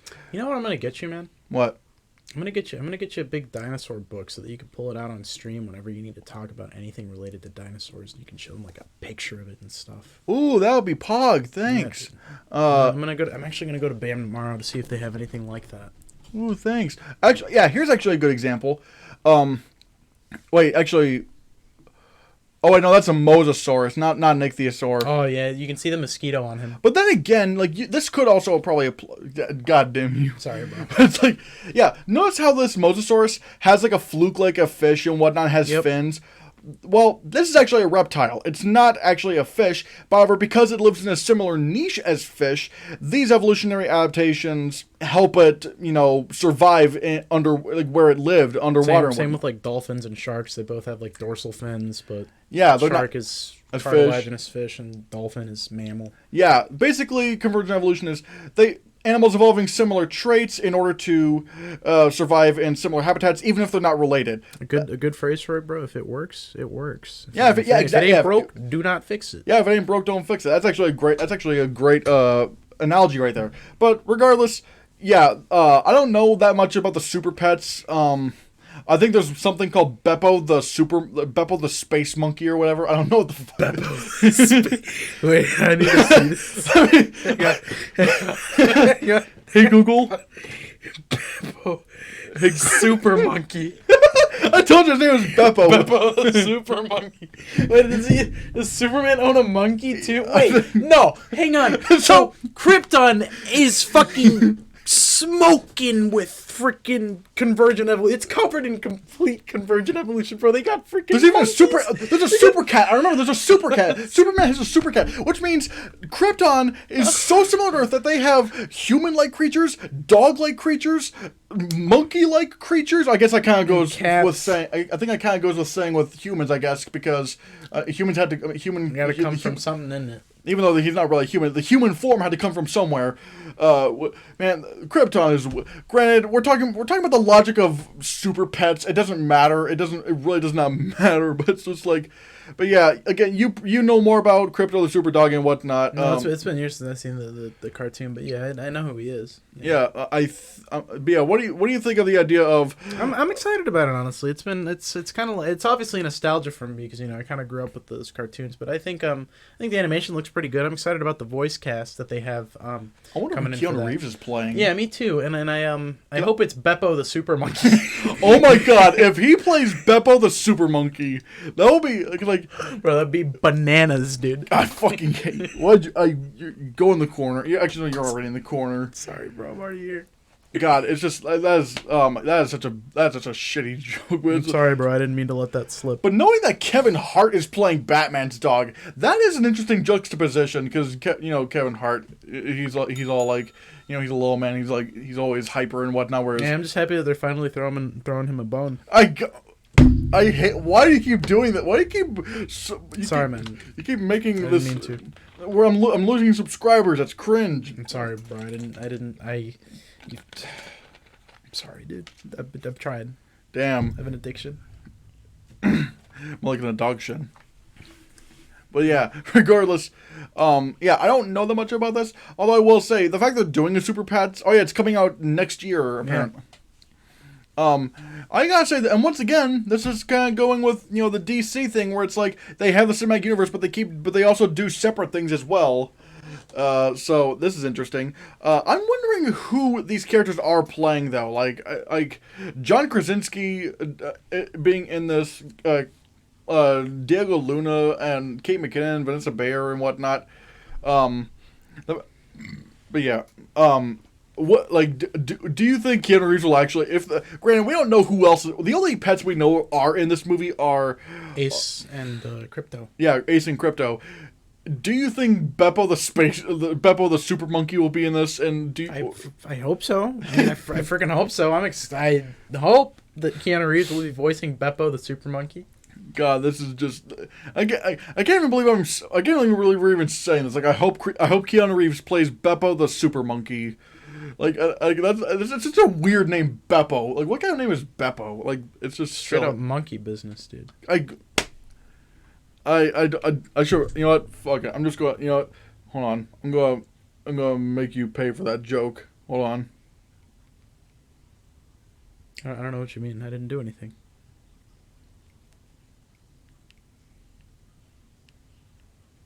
What the? What?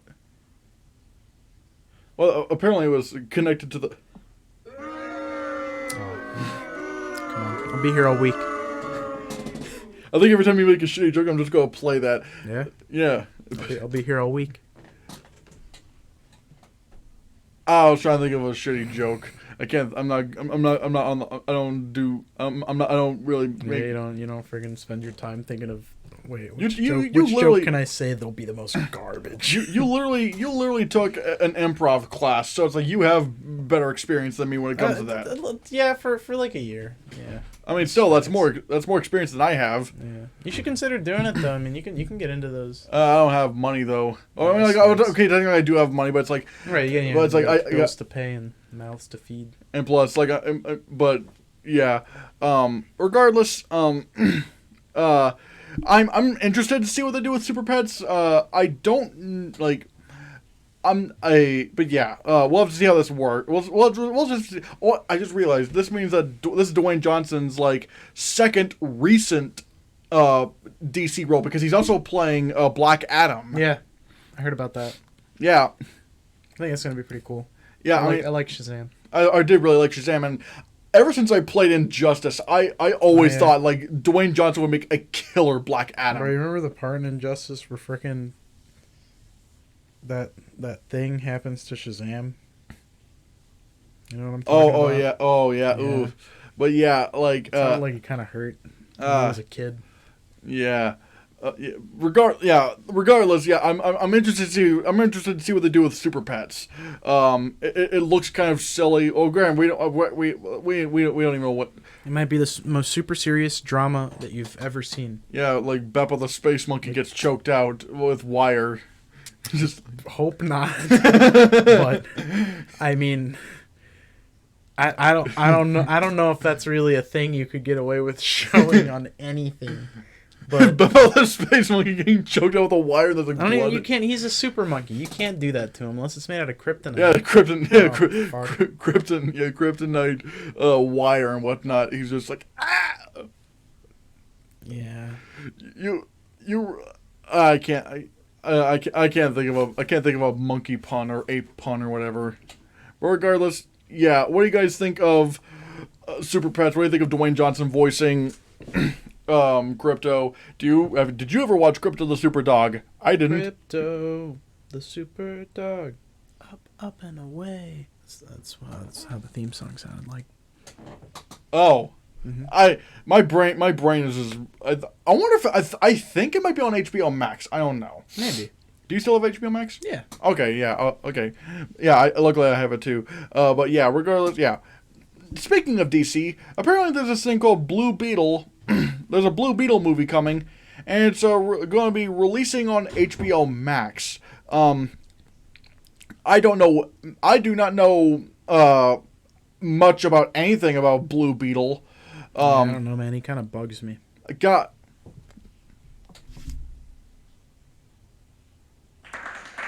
Thank you. No. I'll be here all week. No. I'll be here all week. No. It's too late. You already did it. Fuck. That wasn't even the right I'll one. be here all week. A blue. God, why? I literally clicked the wrong thing. Regardless, yeah. The Blue Beetle. Apparently, people have gotten mad at this over the fact that it's releasing on HBO Max because they're saying like, why aren't you giving Latino superhero movies a chance or whatnot? Although I don't. To be fair, I don't even think that's like I genuinely don't think I've actually heard of Blue Beetle before this point, and I read a fair few like DC comics and stuff, but he's not one of the superheroes that I've had the chance to like read about. I really don't know about him. I think that might be the reason why he's going to HBO Max. It's kind of obscure. No one, I've never even. I assume maybe you knew about Blue Beetle because you read comics and whatnot. Yeah, no, but I don't. I really don't. And I agree with you. I think it's because he's obscure. I don't think it has anything to do with he doesn't even fucking look like a Latino. I thought he was a white guy for a second. Unless he's like from Spain or something. Yeah, I mean, I don't know. Like the Spains aren't Latinos; those are Europeans. Oh well, that just goes to show how stupid I am. So I don't even know that. Bro. I don't even know this. I don't even know any of this. Well, I guess I don't really have much to talk about this subject because we don't know anything. None of us know anything about Blue Beetle. I'll check it out when it comes out. I mean, probably, maybe. I mean, who knows? I guess we'll just talk about this Lord of the Rings thing where it's like. Oh yeah, yeah. Once again, Variety. Yeah, Variety says that there's going to be like this Lord of the Rings anime feature, done by Warner Brothers Animation and New Line Cinema. Yeah, but me and my girlfriend were actually talking about this. She was telling me about this the other day, and one interesting thing that we both kind of brought up was that I just really hope that it's like, because one of the at least easier things about animation is that it's kind of easy to make things look really, really beautiful, and I really hope that they take the time and hire the right people to really give this the proper like treatment. Because go ahead. Basically, what this thing says is that what Variety says about this is that the standalone feature will depict the bloody saga behind Helm's Deep, the fortress depicted in Lord of the Rings: The Two Towers, and the man in whose honor it's named, Helm Hammerhead, the legendary king of Rohan, who spent much of his reign locked in a prolonged and costly war. Veteran anime filmmaker Kenji Kamiyama, who helmed Netflix's Ultraman anime series, will direct the film from a screenplay by Jeffrey Eddies and Will Matthews. The Dark Crystal: Age of Resistance. Joseph Chow, Blade Runner: Black Lotus TV series is producing. Blade Runner: Black Lotus. Yeah, I guess it was like a TV series. There was like never heard of it. Yeah, I guess it was like a Blade Runner TV series or whatnot. But let's see. I can only assume like Helm Hammerhead was the king of Rohan, who was like kind of being corrupted by the guy who played Chucky or whatever. Is that the same king? Oh, Wormtongue. Yeah, I only know that Brad Dourif played the like. Oh, it's airing on Adult Swim. It's an upcoming Japanese anime Oh, Pog. That's Pog. I didn't know about this. Yeah, Blade Runner Blood. Yeah, I'm gonna watch the shit out of that. All right, sorry, but And I will say the one thing that actually makes me interested. That actually does make me interested. And no. Helm Hammerhand. Was he even in the movies? He might have been one of the Nazgul. Wait. You mean like are the Nazgul like one of the writers? Yes. Ooh. Was the ninth king of Rohan, the end of the first line of the kings. And yeah, he was born in the Third Age, 2691. Was the son of Graham. Is there an image of him? It's like I wonder. Here. Oh yeah, there's a statue of him in the Two Towers film. But he was like corrupted by the ring. Yeah, it looks like he beat. Or what? Him? The microphone's right. Oh, sorry. Does he beat? Let me see it. Let me read a little bit of this because I'm still reading through the book series, so I'm interested to see if it like mentions.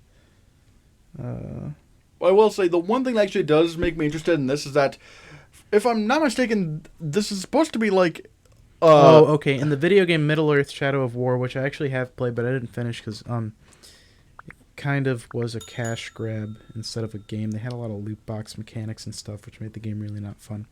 But they say that in that game he is shown to have become a Nazgul. He received his ring from Sauron and Celebrimbor after he was mortally wounded in an ambush during which his daughter was kidnapped. But yeah.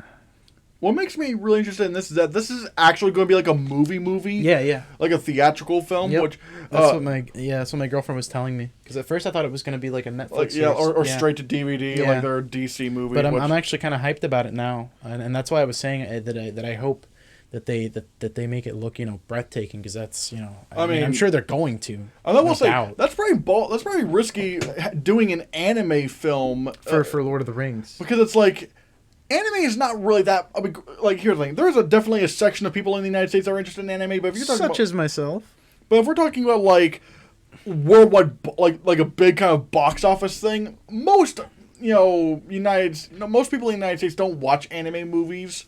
So that's gonna be interesting to see how it does. Yeah. I think if it's able to generate enough buzz, that it'll definitely have a good time. And I mean, it does have a very powerhouse of an IP attached to it. I mean, yeah, Lord of the Rings. Yeah, you can't get much bigger than that. Other than maybe Marvel or Star Wars or Harry Potter, or hell, even Harry Potter, because Harry Potter, like the three highest grossing franchises of all time are number 1 the MCU, number 2 Star Wars, and number 3 the Wizarding World. Yeah.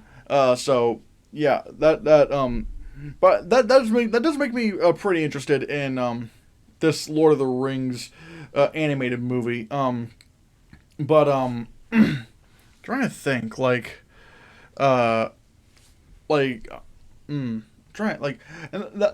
I will say this is pretty interesting considering that we're getting this anime Lord of the Rings, and yet we're also getting this Middle Earth Amazon series. That's what I'm interested to see too. I wonder how that's going to play out. Yeah, but since this is being done by New Line Cinema and Warner Brothers Animation, that means that this probably will be connected to Peter Jackson's version. Yeah. Do you think, like, granted, I don't know if you've read this storyline of Middle Earth or whatnot, or if even this was in the books or whatever. I don't really think it was. He may have been mentioned in the book version of the Two Towers, because the Helm's Deep is like his keep. Because that makes and then again in the video games he was mentioned. I do vaguely remember them mentioning it, but honestly I don't know if that stuff is like canon, because like here's the thing. So like Helm.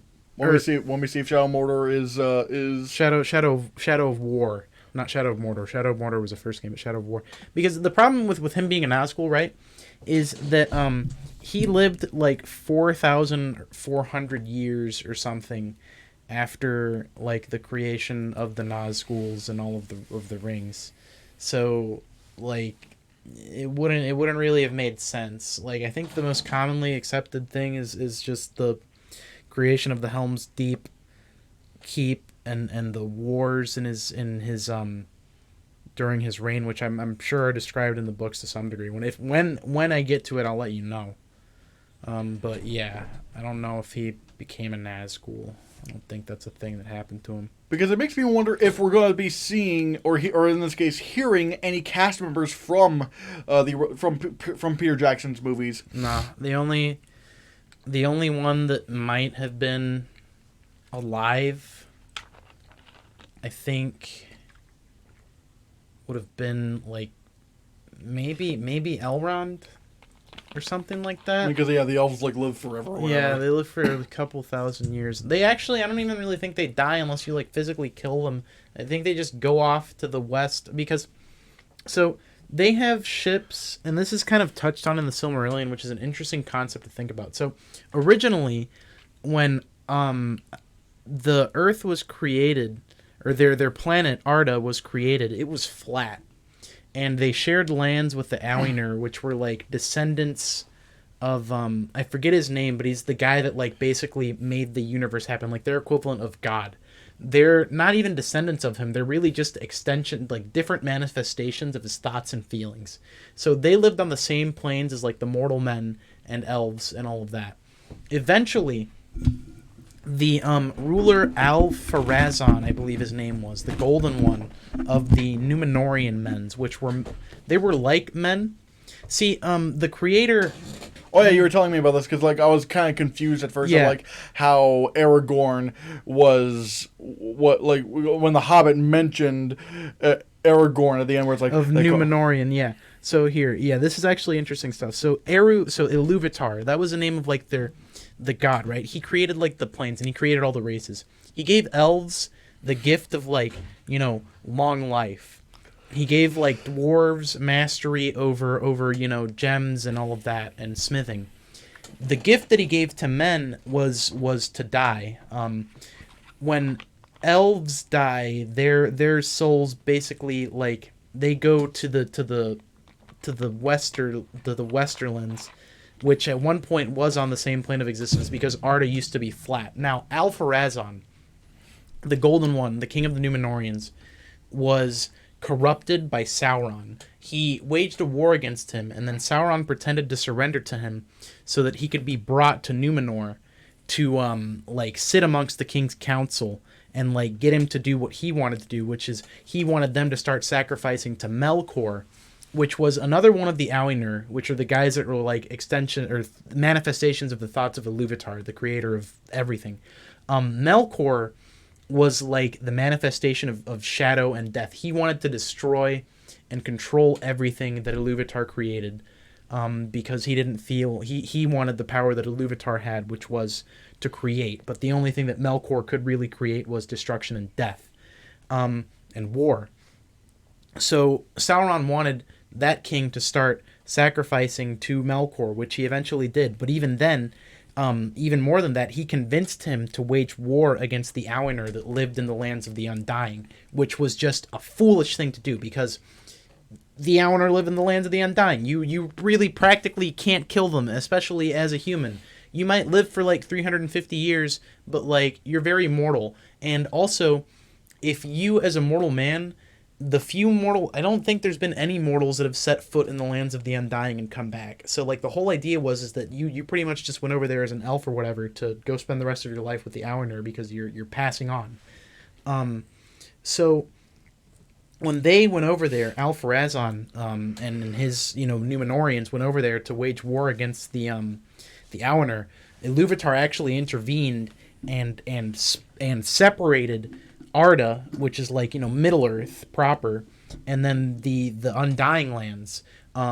He made Arda into a sphere, and then the Undying lands. I don't think they've ever really been properly described in the books, but it has been said that the elves' ships, specifically the ones built by Círdan, the shipwright, have the ability to sail both over water and through space, which is kind of interesting in my opinion. Which is where the Amogusaurus is in the Yes, mosquito. yes, dude, the mosquito, dude, exactly. You get it now. Dude. You understand. Man, that's a lot. Does this have?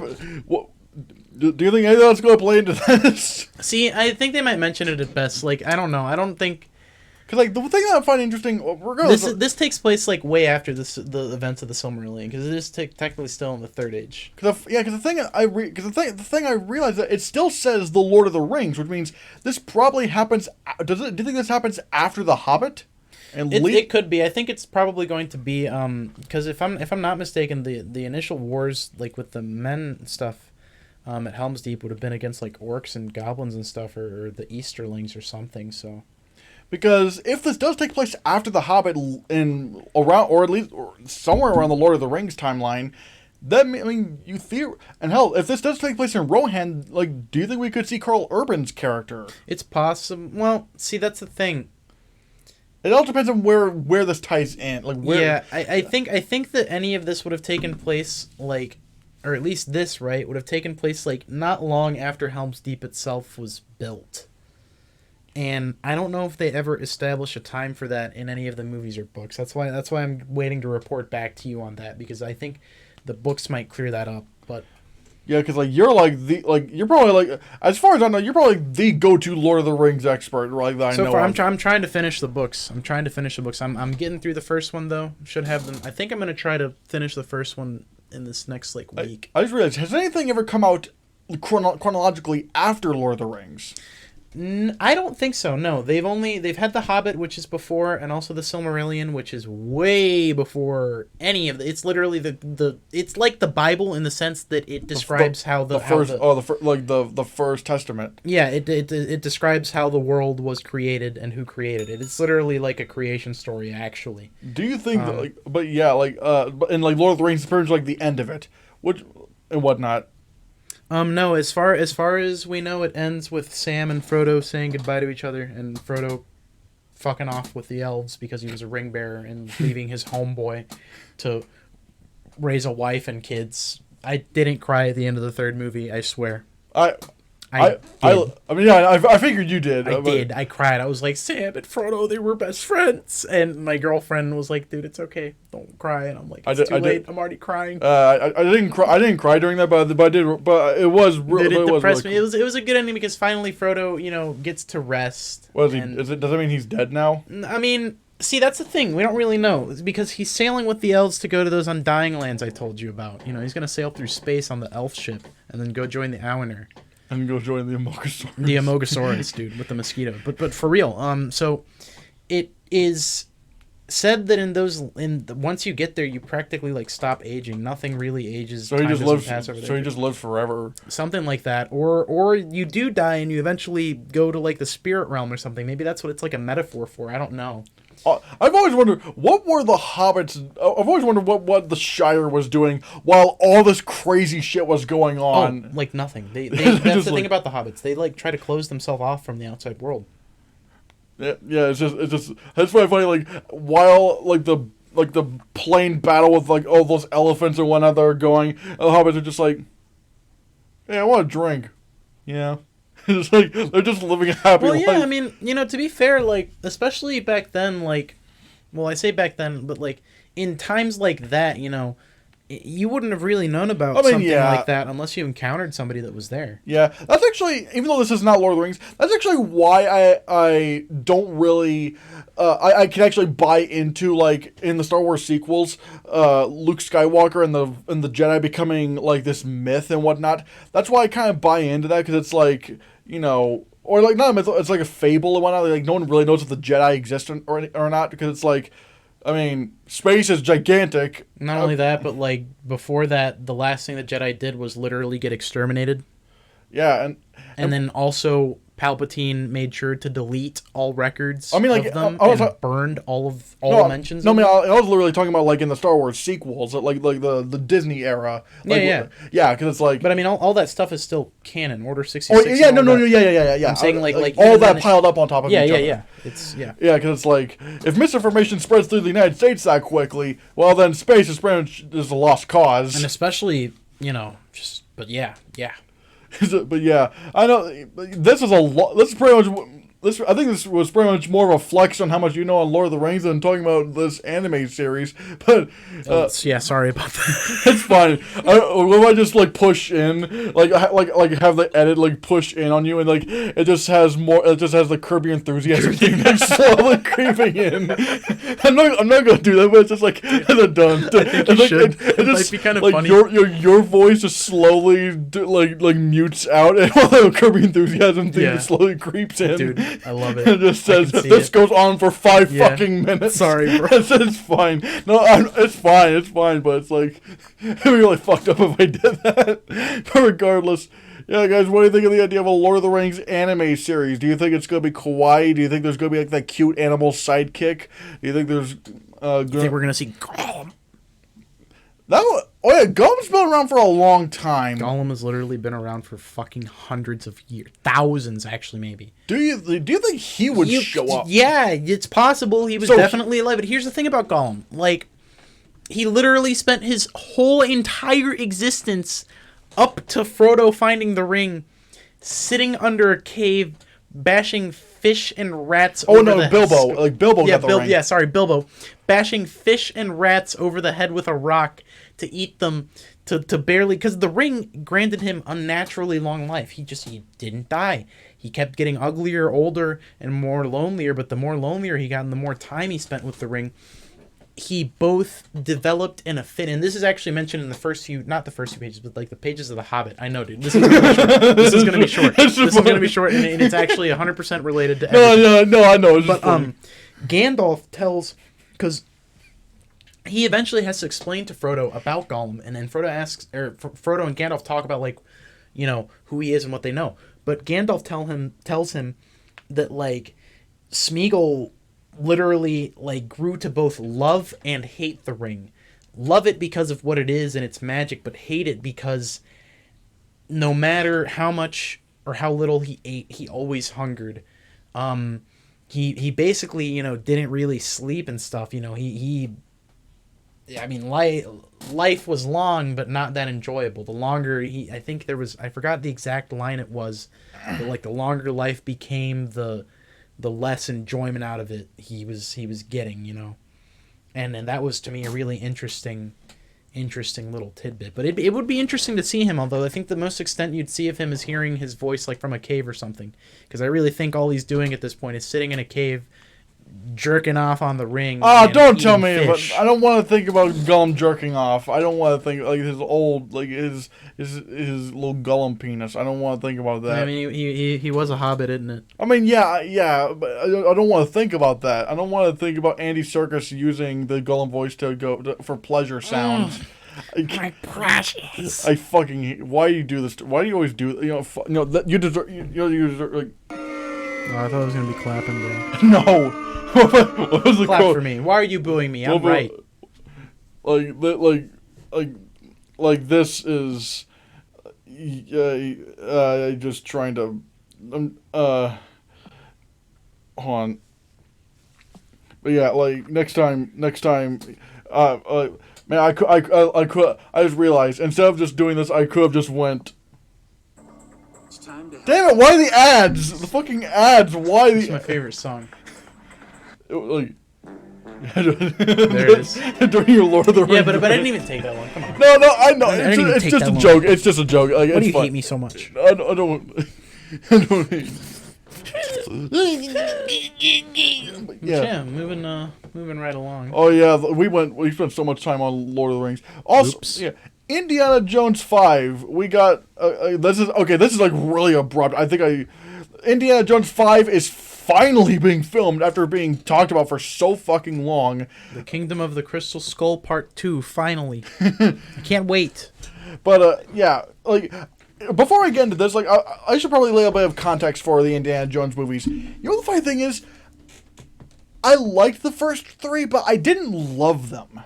I like them a lot. Especially Temple. I love Temple of Doom. I do want to try to rewatch them, but it's like for me, I always thought they had really good setups for the most part, but it's just the climaxes just got a little bit silly for me. The climax in Temple of Doom was pretty cool. Kalima. Like when he's falling down. That's not great. Okay, dude, but it was literally made in like 1980, whatever. I mean, still, that was still like Star Wars was coming out then, and like that looked a lot better. Like regardless, like it's probably also why I wasn't as pissed off with Kingdom of the Crystal Skull as everyone else, because like for me it was just kind of It's just like, all right, well, I mean, this is kind of weird. I mean, I wasn't pissed off with it. I didn't think it was like that good, but like I was like, what can you do? I will say I don't know.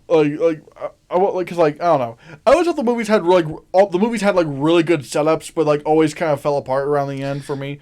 Yeah, I mean, I don't know. The King of the Crystal Skull definitely fell apart a lot earlier than most of them do. Alien. I kind of checked out when Harrison Ford hid in a refrigerator to survive a nuke. I thought that was really weird. Yeah, I was like, as soon as that happened, I was just like, oh, it's gonna be one of those, isn't it? I kind of blame that on George Lucas. No, dude, of course he was. Like, South Park made a whole bit about this. You know, okay. I will say you've seen that. It was kind of funny, but I thought like, okay, that's a little bit too far. Like the rape joke is like, that might be a little bit too far. I mean, that was a whole joke about it, because that's basically what people were saying that he was doing. Like people were actually coming out and saying he's raping and killing our franchises and stuff. And I hate when people say that. It's like, don't use rape. That was a whole joke, and that's why I don't agree that it was too far. Because, like, I mean, that's the whole point. That's the whole point. It's kind of like holding up a mirror to somebody, because, like, you might have a point there, because like South Park does actually kind of do this thing where it's like they pretty much make fun of people for making the mountains out of molehills. Yeah, dude. Like think about, and also think, in Kingdom of the Crystal Skull's case, making mountains out of gopher hills. Gopher hills, yes. Yeah. Mm-hmm. But it's like But yeah, and I will say there were some cool things about Kingdom of the Crystal Skull. Like I thought the temple destruction scene with the UFO, as ridiculous as the aliens, as ridiculous as the alien stuff was, like the whole thing where like that one, it's like this long uninterrupted shot of the alien ship coming out, and it's like all the swirling stuff. For 2008, that was impressive. I agree. Like the VFX weren't completely terrible. Like I said, the nuke fridge. Some of the effects I thought weren't that great. Like I also sorry, go ahead. Like some of the effects I thought looked kind of weird, like the green screen when Shia LaBeouf was swinging on the vines and whatnot. And that's really also bad. The jungle chase sequence. They did some like weird ADR stuff with some of the lines in between Harrison Ford and Shia LaBeouf, and like you really have to look for it. But like I don't know, there were a lot of weird decisions that they made with that movie. But I will say, I am looking forward to this one because Steven Spielberg actually not George Lucas has no involvement in this, and Steven Spielberg's not directing this. Do you know who's directing it? Who? James Mangold, the guy who directed Logan and Ford v Ferrari. Yeah. This tells me this is going to have like a new, fresh life to it. Because you know one thing about James Mangold, he knows how to shoot action and make it intense, like in a modern sense. Because like Ford v Ferrari would have just been like a kind of cool biopic, but the race sequences in that film, the sound design. I mean, hell, that's why it won Best Sound Editing at the Oscars. Chef's Kissy. Yes. But apparently one thing you notice here is that not only is Toby Jones in this movie, Dobby the Elf, but also Harrison Ford has motion capture tracking dots. Yeah, they might be doing like a young Indiana Jones flashback or something. I don't know. Yeah. Does Toby Jones have any on him? I don't know. I kind of see something. Is that just his lip on? I think it's just his lip because, like, if you notice, Harrison Ford also has these little things on his shoulders to sort of match movements and whatnot, and you don't really see that on Toby Jones. But I will say, maybe they're just de-aging him a little bit because he's too old. I think it's probably just gonna be like for a flashback sequence because I think, although I've seen people complain about this online, why are they de-aging Harrison Ford? Like, I feel like on a quality perspective, we've kind of reached the point to where it's possible to make human beings look damn near flawless. Yeah, like with Gemini Man or The Irishman. But I think this is just going to be a flashback. But or something.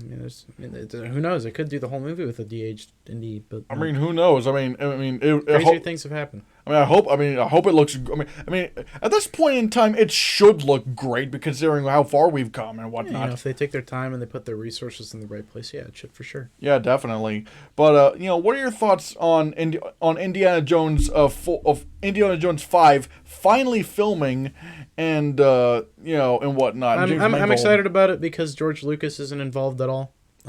Yeah. I mean, it's nothing against the man. It's just that the last time he had anything to do with an Indiana Jones movie, I don't think everybody was too pleased about it. I think for most movies he's done he's like the only two movies he's ever directed that I've actually liked. Granted, I've never seen American Graffiti, but the only two movies I've seen that he directed that I liked were A New Hope and Revenge of the Sith. Like everything, like granted he didn't direct Kingdom of the Crystal Skull, but it's like. He just kind of got lucky. I mean, I think I agree with that because like if anything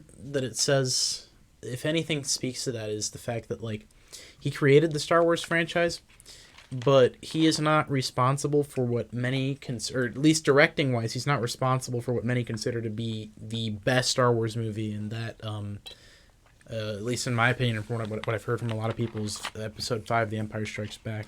Irving Kershner, baby. Yeah, that's like probably my third favorite Star Wars movie. It's my favorite one. I mean, yeah, I'm not surprised. And he wrote Return of the Jedi, and I guarantee you, he wrote the fucking Ewok shit and like the whole Jabba's palace thing going on for way too long. It was such a mistake to get that Mark I guy to, like, nothing against him, like he didn't do a terrible job. Who's Mark I? The dude that directed 6. Return of the Jedi? Yeah. Wait, actually, hey Google. I think it was like Richard Marquand or something. Hey Google. Like that. Who directed the Return of the Jedi? Return of the Jedi was directed by Richard Marquand. Yeah, but like I don't know. It's not even. I think my problems with Return of the Jedi more had to do with like the story. No, and the yeah, me writing. too. Yeah, I think like the Ewoks. Obviously, the Ewoks. It's kind of. I just kind of feel like how I describe it. Just the like the Jabba's palace scene, I feel like went on for way too long. I like the music in it. I like the music on the sail barge was cool, but yeah, I think you're right. Story wise, I just feel like it kind of went on for way too long. Yeah, and then that scene where they're all looking at each other is pretty cool. Like the first time you've seen it, but it is kind of drawn out. And not to mention George Lucas's special editions. Yeah. Although, even though I will say, The Empire Strikes Back probably had the best of the. Yeah, because he fucked with it the least. And not only that, but like what changes he did add, I thought were pretty cool. Just for consistent. It was basically just retcons, which was fine. I mean, not even retcons, but it's like seeing the Wampa. I thought was really cool. Mm-hmm. Like adding windows to the Cloud City or whatnot. I thought was pretty cool. But like he didn't have any CGI job or CGI dance sequences. I'll always commit to this, and I'll take this. I mean, this is I guess one of the hills I'll die on. I refuse to watch the non despecialized versions of Star Wars. Are you talking about the right now canon versions? Yeah.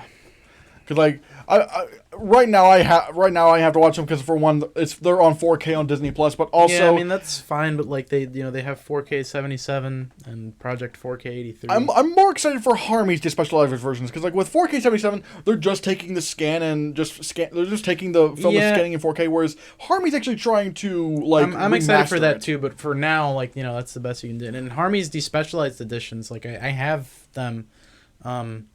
I don't know if is he working on a new 4K? He is working on the 4K version. It's gonna take a while. Yeah, no, I can imagine, but I'm excited that he's doing because he like the non 4K HD editions that I've seen his versions. Although the one despecialized thing I didn't like of his was when he tried to add in Vader's eyebrows. Yeah, I was like, it didn't work that well, and I also thought that his versions were a little too blue. I don't know. I didn't mind. I didn't actually mind that. Yeah. It's not for me. It's just kind of like no. It didn't take too much away from it. It's just I definitely noticed it on first viewing. I was like, this thing looks a little bluer than usual. And then it really didn't hit me until I watched 4K 77 and then 4K 83. Or is it 83? Yeah, because they still haven't done the 4K thing for Episode 5. I'm pretty sure, if I'm not mistaken. Wait, so it did A New Hope and Return of the Jedi, but not Empire. That's weird. Yeah, I don't get it either. Weird. I think it's because of availability of prints.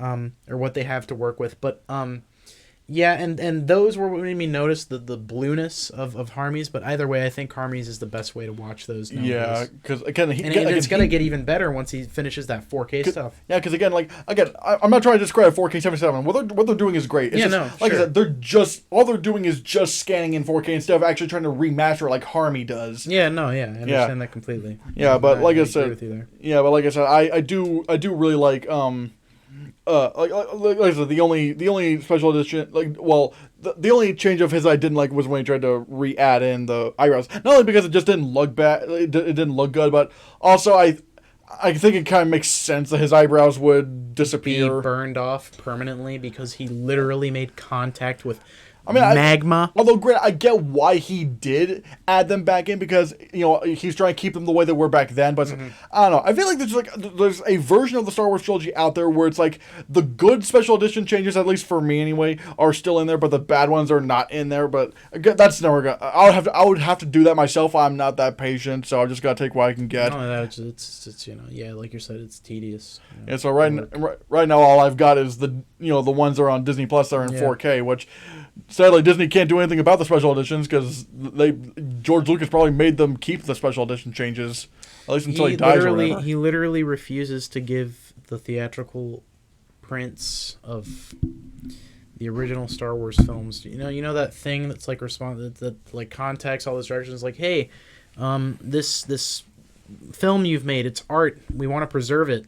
Oh, you're talking about the Library of Congress. Yeah, he won't give that to them. Yeah, and that to me is just a damn shame. I don't understand. You literally are looking at for what to me would be the goal of at least like your average person, and that's to some degree immortalize yourself. You have a guarantee for that now. Because like those Star Wars movies, like they're like probably they are the biggest cinematic influence of all time. Dude, yeah, literally since every movie's now trying to be Star Wars, like in some way, shape, or form. Whether it's like character banter and like hell, I think Star Wars like A New Hope was probably like the first movie to like use special effects, like visual effects and whatnot for that kind of entertaining blockbuster. Because usually you would just see that stuff in like 2001: A Space Odyssey, where it's like, ooh, it's kind of artistic. Very experimental, artistic, art house type. Whereas this one is just trying to bring action scenes to life. A lot more condensed in 2001 too. Like 2000. Don't get me wrong, I love 2001: A Space Odyssey, but that's like you have to commit almost 3 hours of your day to watch that whole movie. Yeah,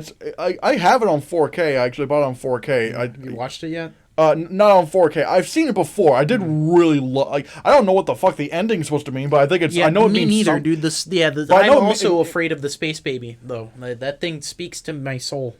Like, hey Google. 2001: A Space Odyssey, space baby. No.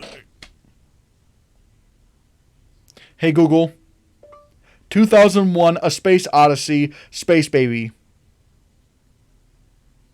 There he is. There he is. There's a little. Well, I just realized that's just YouTube. Yeah, it's all right. I mean, I know what he looks like. He's a little man. He met the aliens, and they freaking sent him back in time to create the monolith and there's a little space give baby birth to humanity. There's a little space baby. Everyone loves a little space baby. You guys have no idea what we're talking about. Regardless, I forgot where. Oh yeah, Indiana Jones. Mm-hmm. Oh, I will say, here's an interesting thing. This is actually being done by Disney because it's Lucasfilm. But the first 4 are distributed by Paramount, meaning they're on Paramount Plus. Yep. Do you think Disney will buy the distribution rights back to the original, like from the original 4 movies? Depends on what Paramount plans to. Because they're not going. Paramount's not going to give them away for cheap. Yeah, that's what I'm saying. It depends on what Paramount's trying to get out of them. But I think that if anybody has the deep pockets to do it, it's Disney. I mean, maybe, I don't know, because they spent like half their net worth on Fox, so it's like. So what? And they'll do it again. It's not like they've ceased making money since then. 2020, they lost quite a bit of money in 2020. Like, there's like no movies, like there was like barely any movies that came out, and their parks were closed. I still think like with things like Disney Plus and stuff, and now their parks are slowly reopening. With all the stuff that they've added to them, especially they have a money printer there. I don't think money's a concern to them. I mean, we'll have to see what they do, but like it would be interesting to see because like it would be kind of weird that on Disney Plus one of these days only Indiana Jones 5 is on. All the other 4 ones just no. You gotta get Paramount Plus. Also, the original 4 movies are now on 4K now. Yeah, they're remastering them to 4K. But yeah, guys, what do you think of them doing Indiana Jones 5? What do you think of the idea of doing CGI Harrison Ford for at least the first, like at least a little part of the movie? A scene at the very most, or least, not most. Yeah, but I forgot to add in yeah, there we go.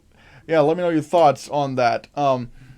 Speaking of streaming services, let's talk a little bit about Peacock. Cock-pee.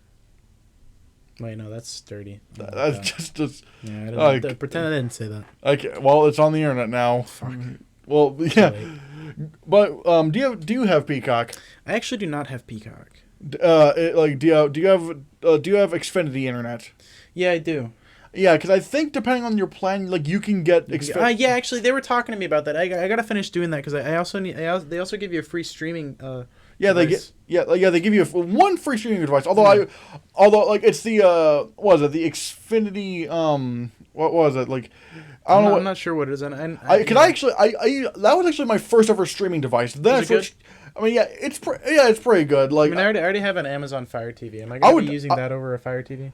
I would, for my personal choice for a streaming device would be the Chromecast. Yeah, actually, I think I have it over there. Like, sorry guys, camera Technical issues, difficulties. but yeah, But we're back with Yeah. the Chromecast. yeah, we were talking. Yeah, we were about to talk about Peacock and whatnot because he was talking about you guys already heard that. Yeah. But yeah, this is my streaming platform of my streaming device of choice. It's the Google Chromecast, like with Google TV.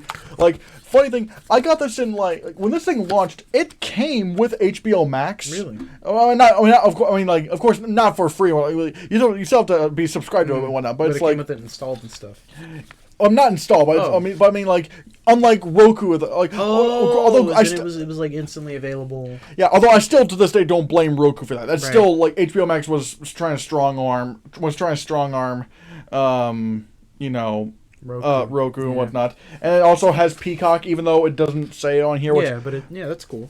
yeah, and which really wasn't because like and the thing is like this thing is like you get 4K and whatnot. It's the way I see it, it's really good 4K. I don't know. It's worth it. How much was it? It's like It's like $50. Yeah. The one thing I kind of have an issue with is that I think it like has 4 or 5 gigabytes of storage. oh yeah, that's not shit. Yeah, that's one thing I'm kind of. Oh, and it has the Google Assistant built right into it. Mm. Yeah, so like I could literally just Say, okay Google. no, not even OK Google. It's like oh, I gotta make sure because I actually have Google installed on my because I have a Pixel. Oh yeah, I don't want to say that too loud, bro. I mean, Awaken the Pixel. Unless you sound like me, which for some reason Alex can somehow make their voice sound like It's because they're related to you. I mean, no, it's not even that. It's like it's not even a good impression of me, but yet somehow Google thinks it sounds like things. It sounds like me. I'm like, how does that even work? But yeah, mine is white. This one's blue. But Nice little color. I like that. Yeah. Let's do that. yeah, and like you just press this, and I mean, I wouldn't press. I mean, Right. granted, I don't think I don't know if the batteries are even in that, but No, it's I like don't think so. I think the battery port's right here.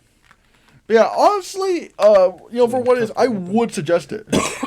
I would recommend this. Like, I'd probably also suggest getting rechargeable batteries. I Also, generally do.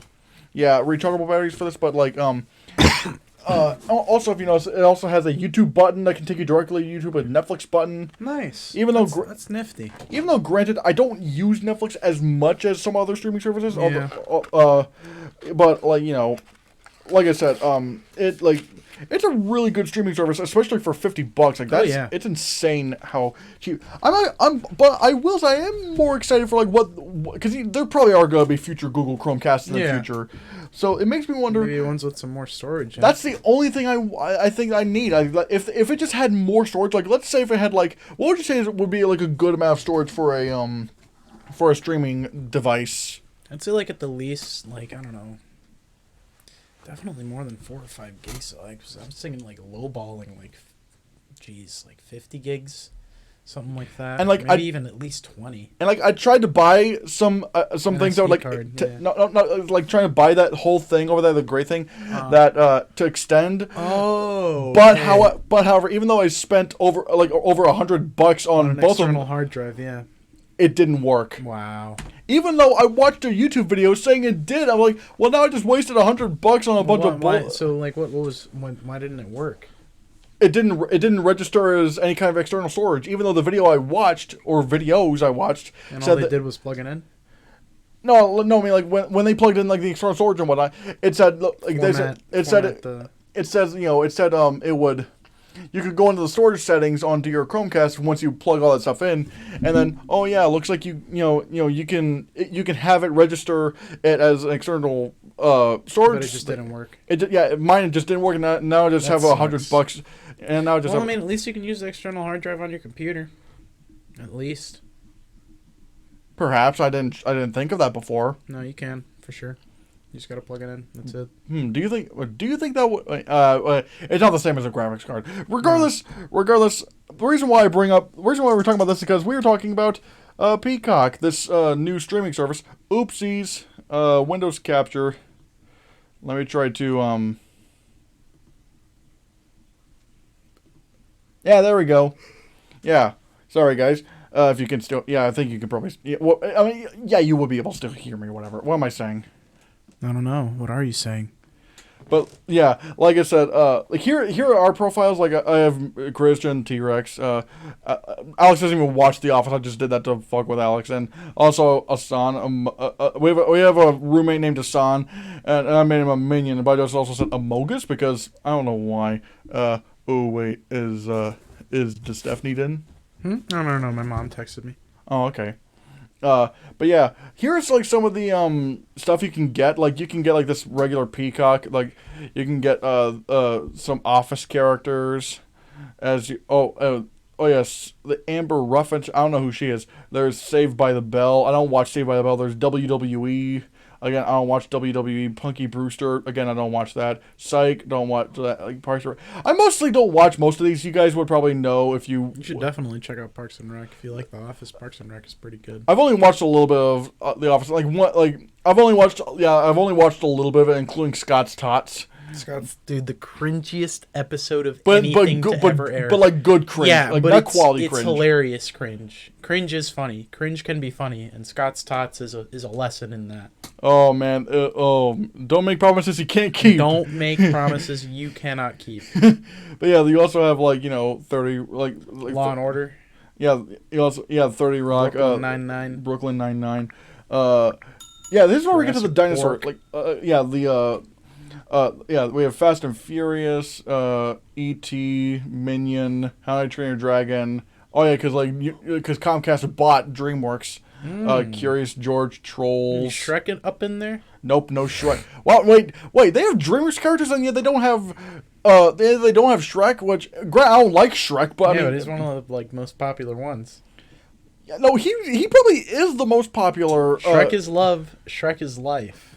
Yeah, that's weird. Like, really, when it comes to the DreamWorks characters, they only have the more recent ones. Maybe it's because they are consciously aware of the existence of Shrek is love, Shrek is life, and maybe that's why they don't. They're still trying to do Shrek 5. Of course. What? Do you know that originally Chris Farley was being listened to for voicing Shrek? Yeah, that is weird. That would have been hella weird. Yeah, although I will say, but yeah, I'm not gonna lie. I just never liked. I've only seen Shrek 1 and Shrek Forever After. Those are the only ones I've watched. Some people would say that Shrek 2 is better than the first one. So I mean, I like Shrek 2 a lot. I mean, I've seen Shrek 1, 2, and 3, and also Shrek Forever After. So you've seen all the Shrek movies? Yeah, I've seen all the Shrek movies. I've also seen Shrek on. I've seen the stage performance. Oh, didn't our school have a production of Yeah, they Shrek? sure did. And then I also actually saw the one that they did at the Keith Albee with actual people that weren't students. But yeah, I've also seen the Netflix stage. How many Shrek did you? Let me guess. Did you ever watch Shrek the Halls? Yeah. We watched Shrek the Hall in school. I mean, not high school, as middle school. Man, Shrek the Halls was so bad. But anyways, yeah. But yeah, no Shrek. Yeah, no Shrek. I've seen all of Shrek, and they have no Shrek. You know what? I did eventually choose the T-Rex one, but you know what would have been even better for me? Even though a lot of people don't like this movie, I would be ecstatic if they had the Spinosaurus from Jurassic Park 3. Yeah. Like, for me, that's Spinosaurus from Jurassic Park 3, I thought was the coolest thing ever when I was a kid, because I was like, right. Wow, it's bigger than T-Rex, it can kill a T-Rex? That's awesome. And, I just love the way, how different it looked. Its crocodile, snout and the sail on its back, it was a lot more lean than a T-Rex. I just thought it was awesome. Yeah. But right now, I'll settle with probably the Jurassic Park franchises. The Jurassic Park franchises leading symbol of feminism. The T-Rex, because she is female. Remember that she is. Yeah, all the dinosaurs are female. But yeah, what out of all the avatars, which one were when you sign up for Peacock? Which one would you most likely try to get? Michael Scott. Oh, Michael Scott. Yeah, that was pretty fun. I do like Michael Scott. He's either him or Boss Baby. Boss Baby, but Oh yeah, because I forgot. Like they're actually going to release Boss Baby 2 in theaters and on Peacock the same day. Did you know that the first movie that the first date that me and Stephanie ever had was Boss Baby? Oh wow. Yeah. What'd you think of Boss Baby? I mean, I thought it was pretty funny at the time. But I definitely also thought it was kind of weird, right? Because like It's a boss and it's a baby. Right, but it was a children's movie, but the whole joke, or at least I felt like a lot of the jokes revolved around the whole like parallel between Alec Baldwin, the Boss Baby, and Donald Trump.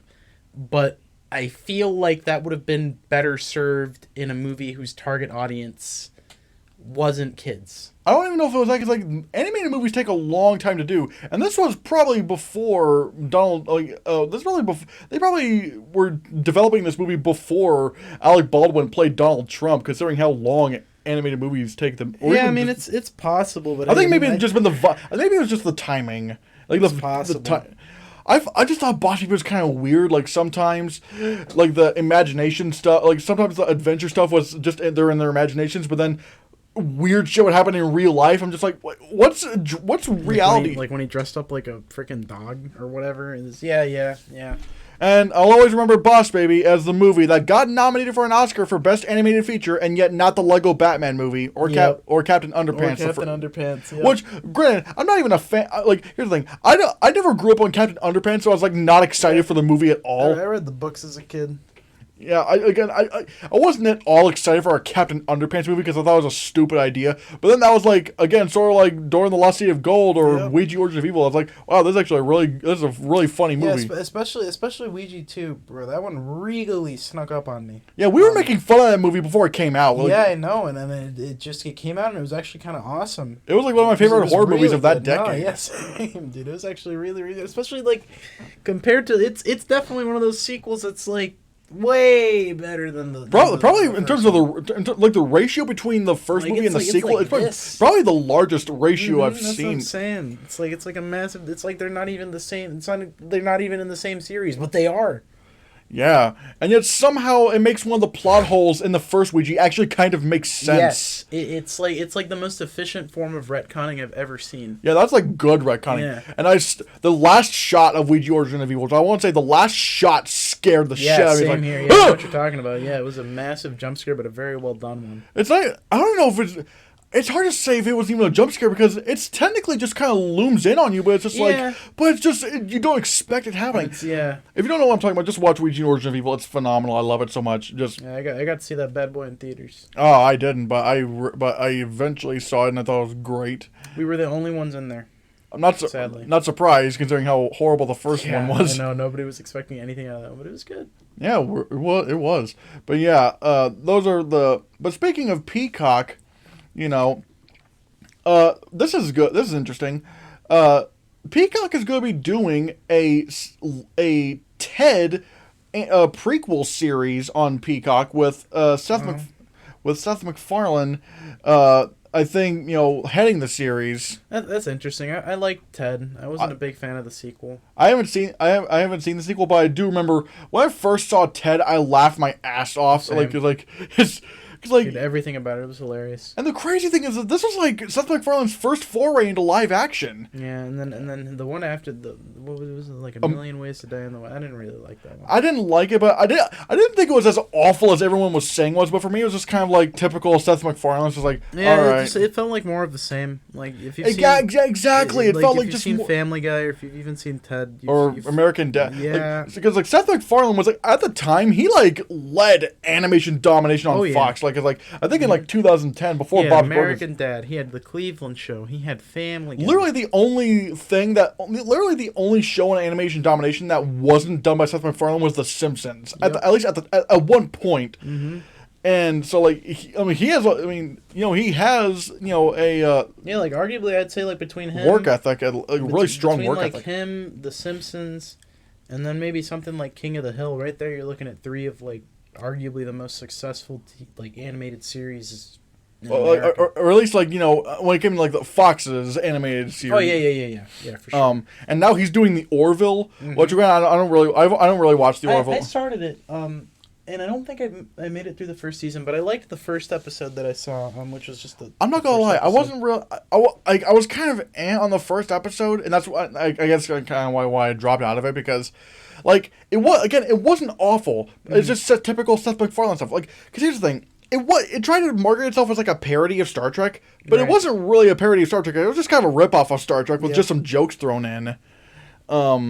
Which is a lot of like because a lot of his form of humor is what I like to call like reference humor. Like I feel like a lot of the ends of his jokes, especially in Family Guy, is haha, remember this thing? Like I feel like here's actually the thing I've been really wanting from Seth MacFarlane, and we don't really seem to be getting.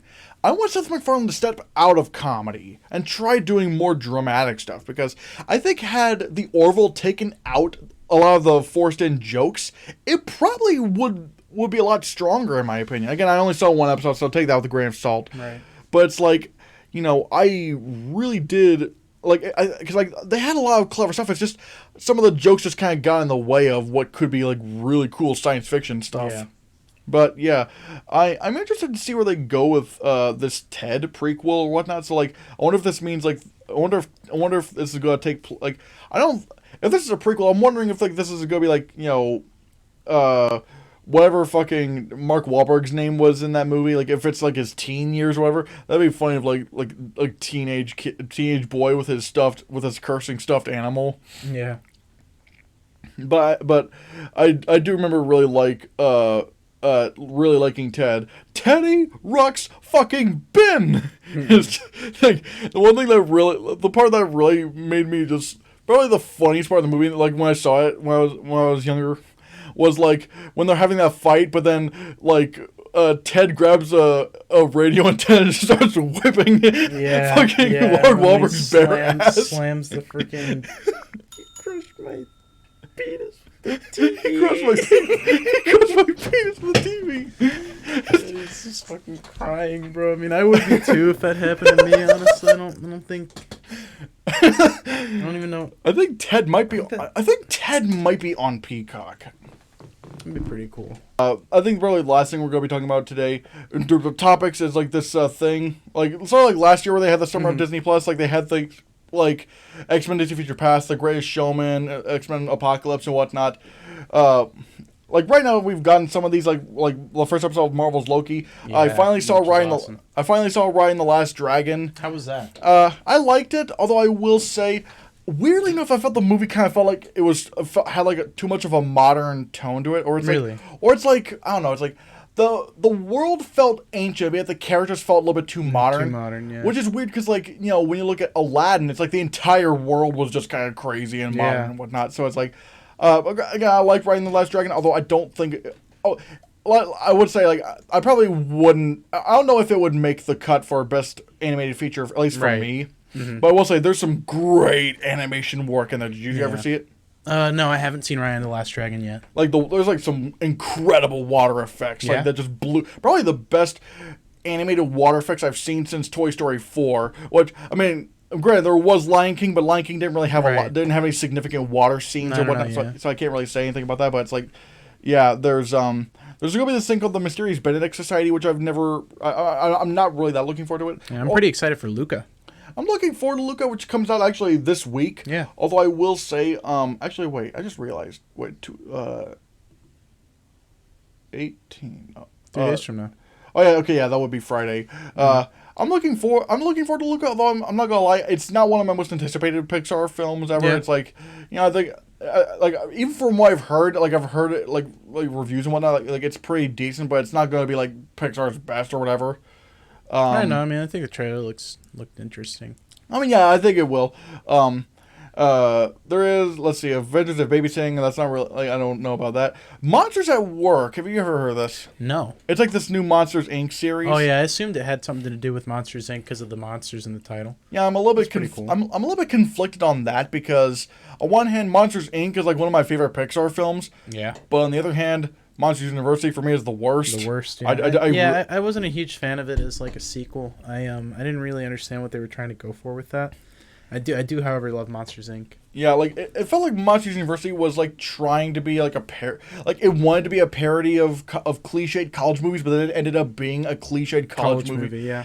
It's just, Especially with like all the frat boys, and they pulled out all the stops. Yeah. And the weird thing is that the funny thing is that that's Monsters University actually had the same director as Onward, which thank goodness that director stepped up his game because I was not. That was actually one of the reasons why I wasn't looking forward to Onward because it was from the same director of Monsters University. But hey, I thought Onward was great. Let's see. They're also in July 2nd. They're also going to bring in The Sandlot. Oh yeah.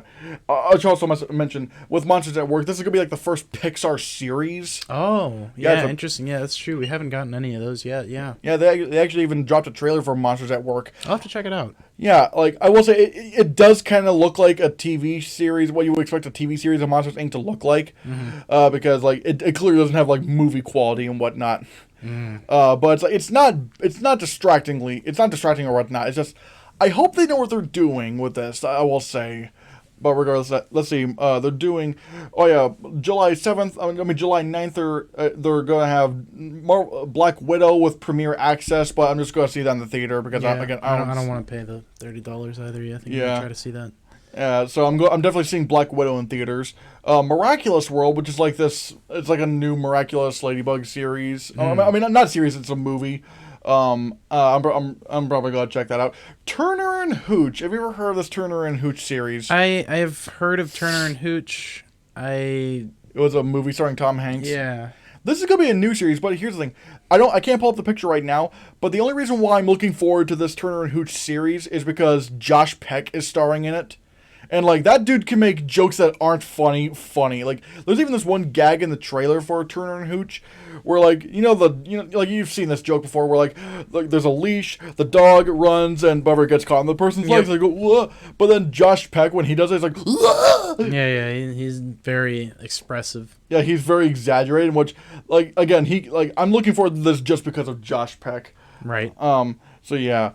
The same day they're also gonna premiere We Bought a Zoo on. I've seen that. Was that the one with Matt Damon? It's Scarlett Johansson. Yeah. Yeah. I wasn't a big fan of that movie. I've heard decent things about it. It's just like one of those movies that everyone forgot, and the one that Jimmy Kimmel always kind of rips on Matt Damon for. Because like, if you remember in the Oscars, they even had this thing where it's like, Oscar winners were like talking about movies that influenced them, but then as a joke, Jimmy Kimmel did this with We Bought a Zoo starring Matt Damon. Let's see, July 23rd, something called Stuntman, Playing Sharks, Chip and Dale series on Disney Plus. Ice Age: The Meltdown. There's on July 30th, they're having Jungle Cruise on Premiere Access, which I'll probably just go wait till that becomes free on Disney Plus because I'm not. Jungle. Oh, it has like Dwayne Johnson and Emily Blunt. It's based on a Disney park ride. See. Yeah, I wasn't really that impressed with the trailers and whatnot. Like, there's some cool effects in the movie, like there's like a waterfall effect or whatnot, but there's also the CGI leopard that looks awful, which shocked me because I'm like, you guys literally made the Jungle Book and the Lion King. These animals should be looking like you can make these animals look amazing now, and now We're gonna have Garfield soon. Oh yeah, on July 30th they're gonna have the Garfield movie on there. I'm sorry, John. Oh boy. So I don't know what any of these are. Me neither. That's why I mentioned Garfield. August they're gonna have like Mrs. Doubtfire. That's pretty good. I've heard of Aquamarine. I remember that. I remember seeing like trailers for that on. Like, I don't remember the Disney Channel. I don't remember Aquamarine. I think it was about like a girl that turned into a mermaid whenever she touched water. If I'm not mistaken, I could be confusing that for another movie, but I'm pretty sure that's what the premise of Aquamarine is. I don't know. Actually, let me look it up. Hold on. Hey Google. Hey Google. Okay Google. Okay Google. Well, that's not gonna work.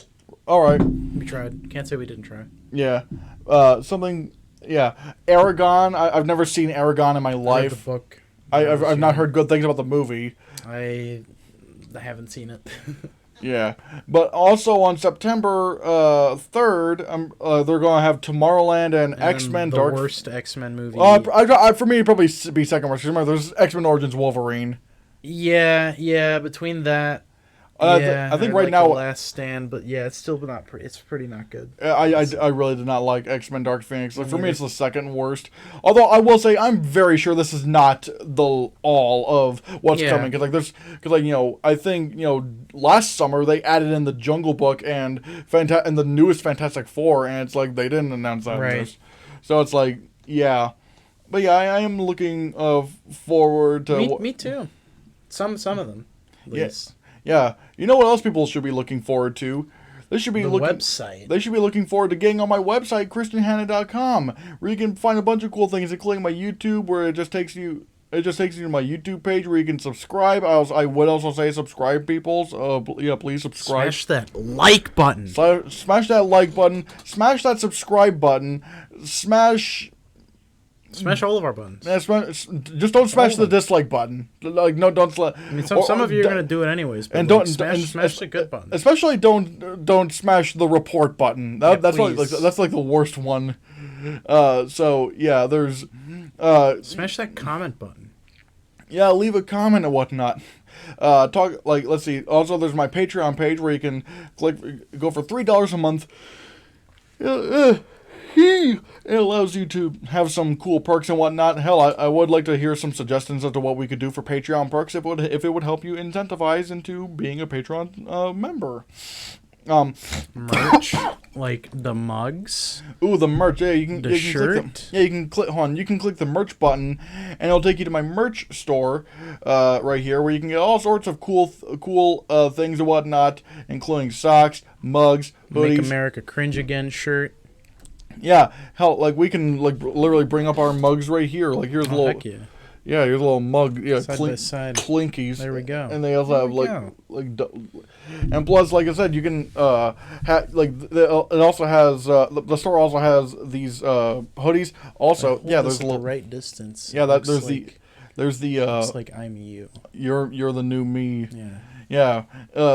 Die cut stickers. We also have other shirts and hoodies and whatnot. Oh, let's hand each other I'm selling my apartment, $5. Yeah, selling the apartment. Not really, but yeah. Here's another variant of the hoodies and whatnot, where it's just my face and whatnot. It has You got an experimental shirt, nothing on the back, but my merch, my clothing merch does usually have my face on the back. This was a prototype. Like that shirt was a prototype, the black one. There you go. But yeah, don't want to block chat. Oops, sorry. And this shirt is that's the back. That's the back with a big head me. There's the little head me, and there's also we have the throw pillows. We have the throw pillows. Let me just toss this like, whoo! Yeah. We have throw pillows. This is the biggest size that they come in. You can put them on your couch. It's gonna be cool. It's gonna be swell. If we can, yeah. But also, that's not the only thing we got going for the Oh yeah, Pride Month, isn't it? Yeah, actually, I just remember. I forgot where the thing was. Hold on. Oops. Hold on. You might not want to show chat your history, bro. No. It's not on my. Okay, good. Yeah, it's not on my. Yeah. Good. Yes. Let's see. Where is it? Hold